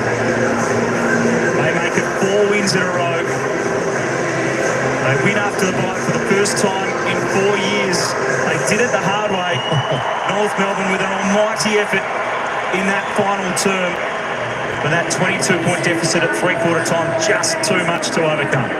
Great match of AFL footy in pretty trying conditions. A huge downpour in the second term made it very wet and slippery out there. Brave from both teams. Josh Tracy bang on. What a great mark that was. And Luke Jackson, the importance of getting that goal after having 4 points early in this last term. The Kangaroos, well, they go away without a victory here in the West, but they probably should have won at least one, maybe both. Certainly both games. They won obviously against the West Coast, but tonight they were so brave as we head down to Will Schofield. I'm here with the match winner, Luke Jackson. Mate, big game. I know probably tighter than you would have liked, but huge win for the footy club. Yeah, massive win. We knew it was going to be a hard game coming back from the bye, and North, they're a very good team, so we knew it was going to be a slug, and it's good to win these tight games, so we'll take it. You kicked 2 goals on the night, but you kicked the last one of the day. Talk us through it and tell us about the celebration. Yeah, I reckon when I dropped it on my boot, it did a double talk and then just managed to get through the big one. So, we'll take it, and the crowd got around it, so it's good. Isn't that how Ruckman usually kick them, though? Yeah, they are. So I planned that all the time. It was good. What about the 1-2 punch you and Sean in the ruck against probably one of the premier ruckman in the competition? How'd it go? Yeah, very good. Cherry's he's probably top 2 rucks in the comp. So, the last few weeks with Swag and I, it's been very good. We're building, and it's a good little dynamic in there. Well done, mate. Great win. Thanks, mate. Cheers. Well, Luke Jackson with 15 disposals tonight, 9 contested possessions, 2 goals. He kicked the match winner. Josh Tracy taking the match saver late on there, and Fremantle with a fair bit of relief, I think, on the faces as well after being in such a winning position. As we get down to Will Schofield. Got another superstar from Freo here, boys. Caleb Sarong, mate. Spoke to Jacko about a game you would have loved to have won by 10 goals, but you had to fight that one out late. How did it feel out there? It was a tough game. It was contested. They're a really good contested team. You look at all the stats there.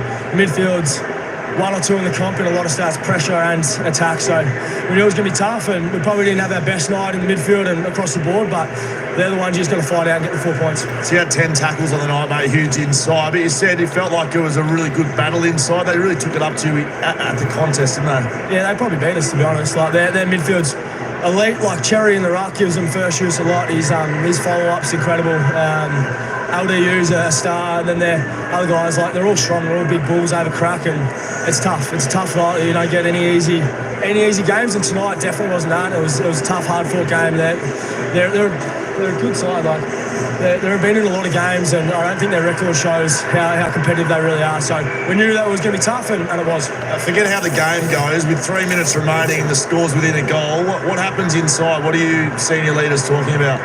We're just trying to shut it down and take the chaos out of it as much as possible, and it's hard because they're trying to do the exact opposite. And when you got someone like Cherry in the ruck, and obviously Luke and Sean did a great job tonight, but he's so strong and he's able to kind of manipulate the ball where he wants, so it's hard to kind of predict where it's going to go, especially from stoppage. But you're trying to get numbers behind the ball. We had obviously big JT down there take a big clunk, but you're just trying to keep it in tight as much as possible, and probably didn't execute as well as we liked. They got a few looks, but we just held on. No Alex Pearce tonight. I think you had the skippering duties. How did you go? You win the coin toss. Did you have a chat to the boys? It's a skipper's win. Yeah, didn't win the coin toss. Didn't go to our fans, which hurt early, but thought I went okay in the speech. It wasn't too bad. Didn't stuff anything up. Didn't stumble on my words, so that's always a win. But yeah, I don't think it really has any impact on the game. The boys are waiting for you. Well done. Go enjoy the win. Thanks so much. Didn't win the toss, but won the game. Welcome to the Saturday Night Debrief, brought to you by the Toyota Tundra. Remarkable power, undeniable presence. David King, Jack Rewalt, Jay Clark. A Saturday night thriller in the West. Fremantle have hung on to win by 6 points. They now move to 8 and 5, and they are into the top 8. What a finish. All right, boys, there we go. I'll tell you what, the Dockers, my gosh, 6 points. Forget about that last goal the Dockers kicked. That didn't save the game. It was Voss. Voss saved the game. Well, at least saved it from being a draw.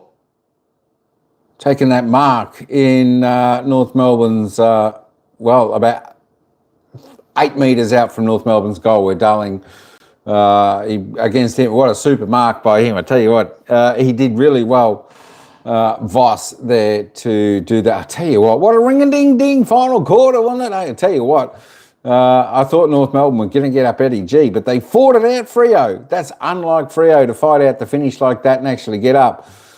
22 points up going in the final term. The Dockers only put on 1 goal 4 in the final term. 4 goals to North Melbourne in the final term. Oh, wow, I tell you what, it was. That's what you want to see. You want to see a tight game.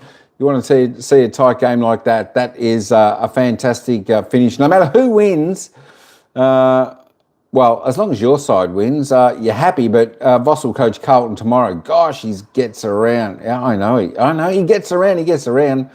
Absolutely. Now, look, there's the ladder. Fremantle sitting 9th on the ladder. Is that the ladder ready? Fremantle 9th. There we go. Quick look. No, we'll have a look at the ladder in a minute. And of course, the lucky chat today, Fremantle Dockers, 61% of the poll went for the Dockers. Well done, everyone in the chat. Let's go and have a look at some of the stats.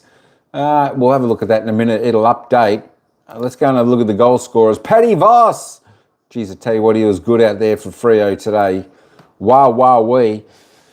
There we go, Paddy Voss. 3 goals, 2 off his 9 kicks. He was great. Luke Jackson got a couple. Corey Wagner, Schwiskowski, I think that's how you say it. Sarong, Reed, Shai Bolton, singles. Nick Larkey, tell you what, he nearly pulled the Kangaroos out, didn't he? And Luke Parker, Nick Larkey 3, Parker 2, Schnizel 1, Constantini 1, Fisher 1, LDU 1, and Jack Darling 1. Oh, I tell you what, that was close. A win is a win. Exactly right, Emmanuel. You know what? And it's really good if your team can battle those out and actually find the victories in those. That's exactly what the Pies did for many games in 2023, and it held them in good stead. It just gives them a will of win and to know that they can actually do it and shut the game down when they need to. That was fantastic. So finally for the Dockers, they win one of them. Caleb Sarong, though, holy Toledo Batman, he smoked his way up to the top of the ladder on the disposal count. 36 touches, 19 kicks, 17 handballs, 2 marks, 10 tackles, 8 clearances, 1 goal, 568 metres gained.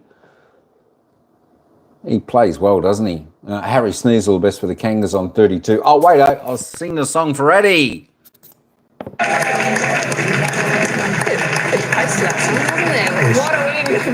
Oh, no, we just missed it. We just missed it, Eddie G.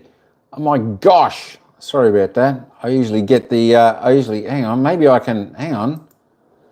Let me rewind this. I'll get it back down to the room.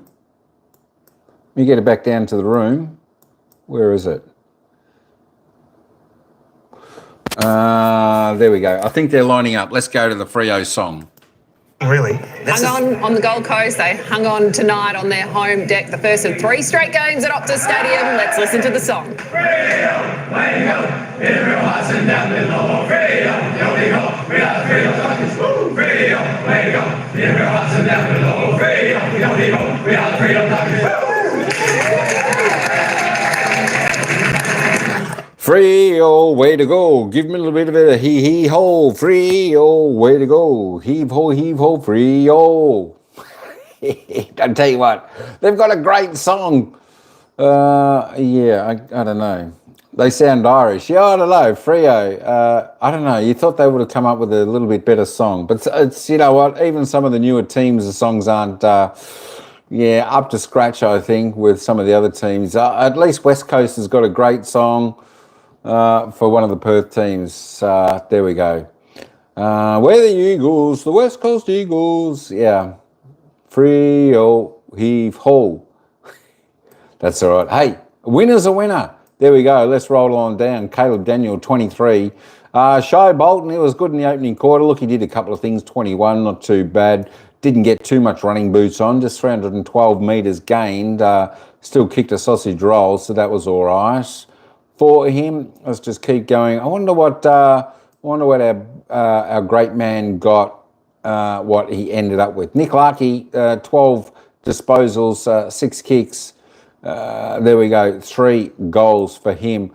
Now, Paddy Voss, we're looking at him, 11 disposals, 9 kicks, as I said, 3 goals too. I was looking for Nat Fyfe, how he ended up in that final quarter, Natty Fyfe. Well, Nat Fyfe didn't get a kick, but he had 9 disposals, 9 handballs. He had a mark, couple clearances. So, you know what, it was great to see the great man back out on the ground. Some of the team stats, there we go, it was plus 24 in disposal count overall.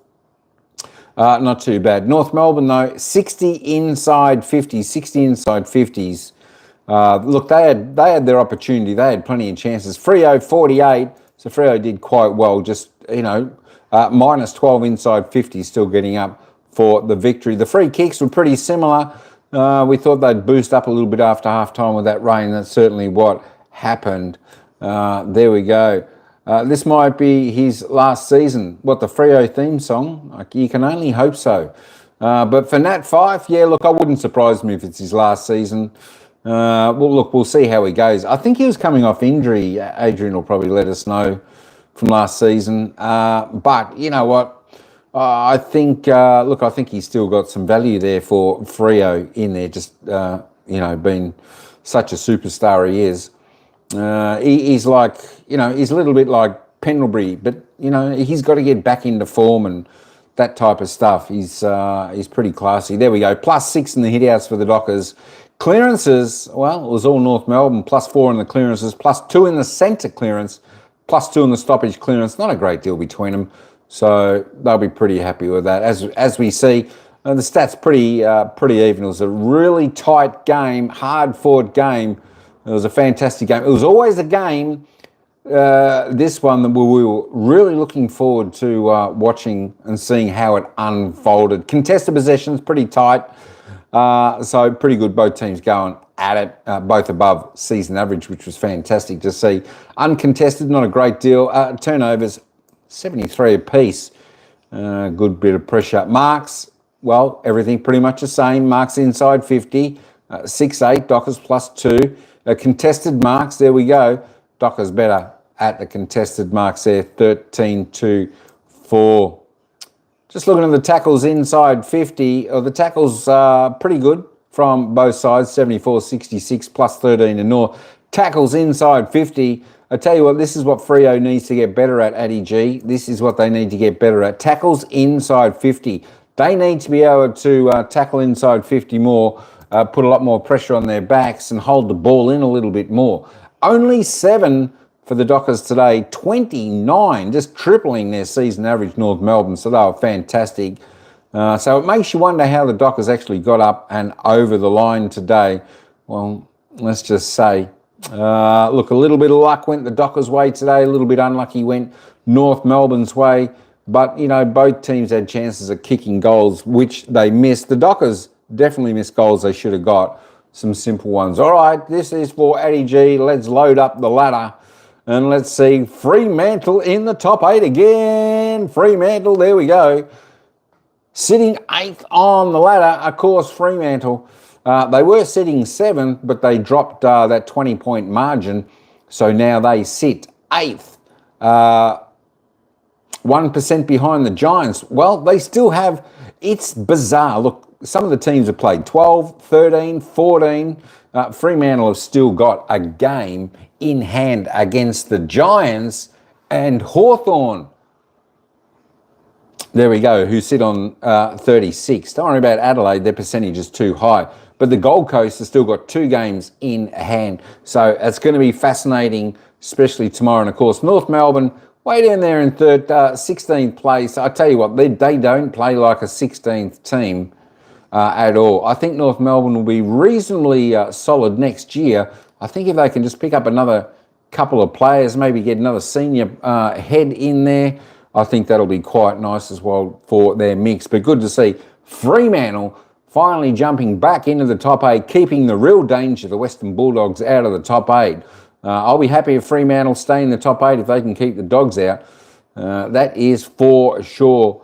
And of course, yeah, well, they would have been up, but the Giants had that win over Brisbane today. Of course, these two teams next week, these two teams play, folks. Fremantle, they play at home again next week. I tell you what, it's going to be another interesting game next week because they play Essendon. They play the Bombers next week, Optus Stadium, Thursday night football. It's going to be an absolute ring-a-ding-ding game again. It's another must-win. These are must-win games for Freo when they play at home. And this is another game that they'll be thinking this. We should win this game, but don't underestimate Essendon by any means at all. Don't underestimate them. Let me just have a look again. Essendon, that's right. Well, Essendon got a shellacking today off Geelong, but Geelong played at their absolute peak today. And of course, next week for North Melbourne are going to take on Carlton next Saturday at the MCG. I tell you what, that's a fascinating game. This is a week where Carlton could drop 2 games in a row. 2 weeks in a row, Carlton could get beat. You just never know by 2 of the bottom sides. So there we go. So the Dockers have got the Bombers and North Melbourne have got Carlton next week. Don't forget, coming up tomorrow, we've got 2 games tomorrow. Port Adelaide taking on Melbourne at Adelaide Oval. That's an afternoon game, 3:20. And of course, following that, hey folks, if you want to get to a game, come and listen to, this is the game I recommend coming to listen to, because this is going to be an absolute ring-a-ding-ding game. This is a game where I think West Coast could topple Carlton at Optus Stadium over there in Perth. That is going to be super, super fascinating. I'll be tipping West Coast in that game. Can you believe it? I'll be tipping West Coast. I don't know why. You just got a feeling the West Coast could do it. And of course, as we know, Collingwood, Gold Coast, Sydney, Richmond have all got the bye this week. So we've got 2 games left in the round. Should be good. Catch you later, Emmanuel. Thanks for coming in. Good to see you. Enjoy the rest of your North will be great in 2048. Hey, you just never know. You just never know. They could be. There we go. Sano. Oh, we'll see you tomorrow. We'll see you tomorrow, Emmanuel. Yeah, thanks for coming in. Yeah, a couple of games tomorrow. Should be crackers. Absolutely. Yeah, the Port Melbourne game, not sure. Hey, You know what? They'll take that if it's 2048. You know, they've only got 23 more years to wait. Some teams have waited 70 years. So that's not too bad. That's not too bad. All right. Squire, good man. Addy G, Adrian Sports Channel, well done. Your Fremantle Dockers got up and won. Fantastic victory today. Well done. Just to recap the winners so far this round, Western Bulldogs defeated St Kilda 132-60. It was Hawthorn in a late run, got up over Adelaide 47-44. Of course, today, GWS Giants had an upset win over the Brisbane Lions 107-96. Geelong absolutely shellacking the Bombers 151-56. And of course, tonight's match, Fremantle hanging on to a tight one, 73-67. Tell you what, she's been an interesting round of football so far, and still got two more interesting games coming up tomorrow. Just one more look there for Eddie G at the ladder, and of course, there we go. Fremantle, 8th position. Tell you what, it's up to Fremantle. Like last year, they've got a win, especially win those games at home. But I tell you what, that game tonight for Fremantle, winning that was super duper important to win those close games. It's amazing, I think, how much confidence it can give you, especially when you get in that scenario again, instead of letting the opposition take it. You get up over the line, because North have been in that situation a lot this year and haven't been able to get up and over the line. So, you know, that's where that confidence comes in. Hey, that's it from me. Thanks everyone for coming in. Certainly appreciate it. I'll just leave this up just a fraction. I might even leave it on the Freo people having a bit of a chin wag at the moment with the commentators as they wrap up the game. And I will see you tomorrow. Thanks, guys. Ciao for now. Coaches and everyone have been so welcoming, and yeah, just working on my footy every day and looking to get better.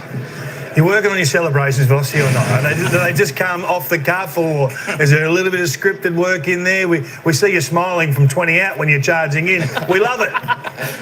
It's just I don't really think that much. When I kick a goal, I tend to take off. Jamie Graham, the forwards coach, calls me the prancing pony, so I tend to hit on my high speed when after I kick a goal. But I'm going to have to work on getting a bit quicker around the ground and just slowing down when I kick a goal. Good boy. What's it like? You're an integral part now to the Freo Dockers. Obviously, as Jay mentioned, started at the Essendon Football Club. Do you feel like you belong on the list at the moment, and do you feel like you belong at the level? 100%. I think, the more AFL games you play, and as you can sort of build trust within the group, you definitely do. It takes a while. I think, the more you get out there, the more you're amongst the boys and you build trust, 100%. What's possible for the Dockers this year, Vossi? What do you think you can achieve? How much belief is there in the group to go really deep in September? We're taking it one week at a time. Come on, Patrick. 1 week at a time. Obviously, it's hard not to look forward, and there's when you win a couple on the trot, there's a bit of noise. We're taking it 1 week at a time.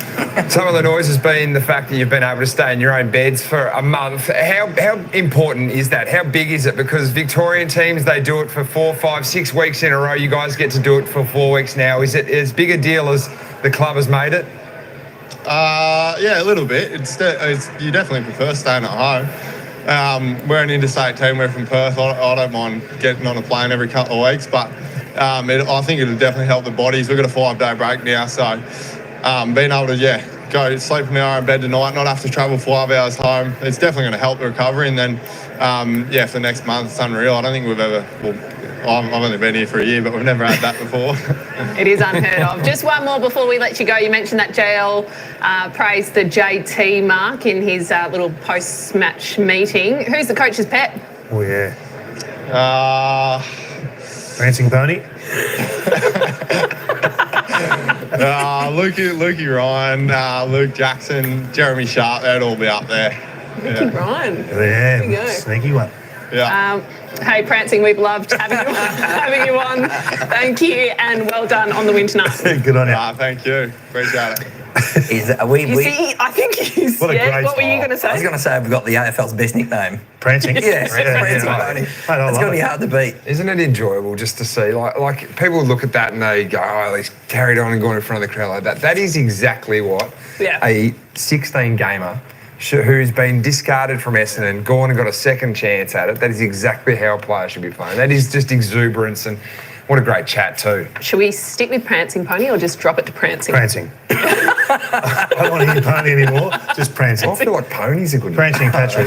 Prancing Patrick's good. No, Prancing. Prancing.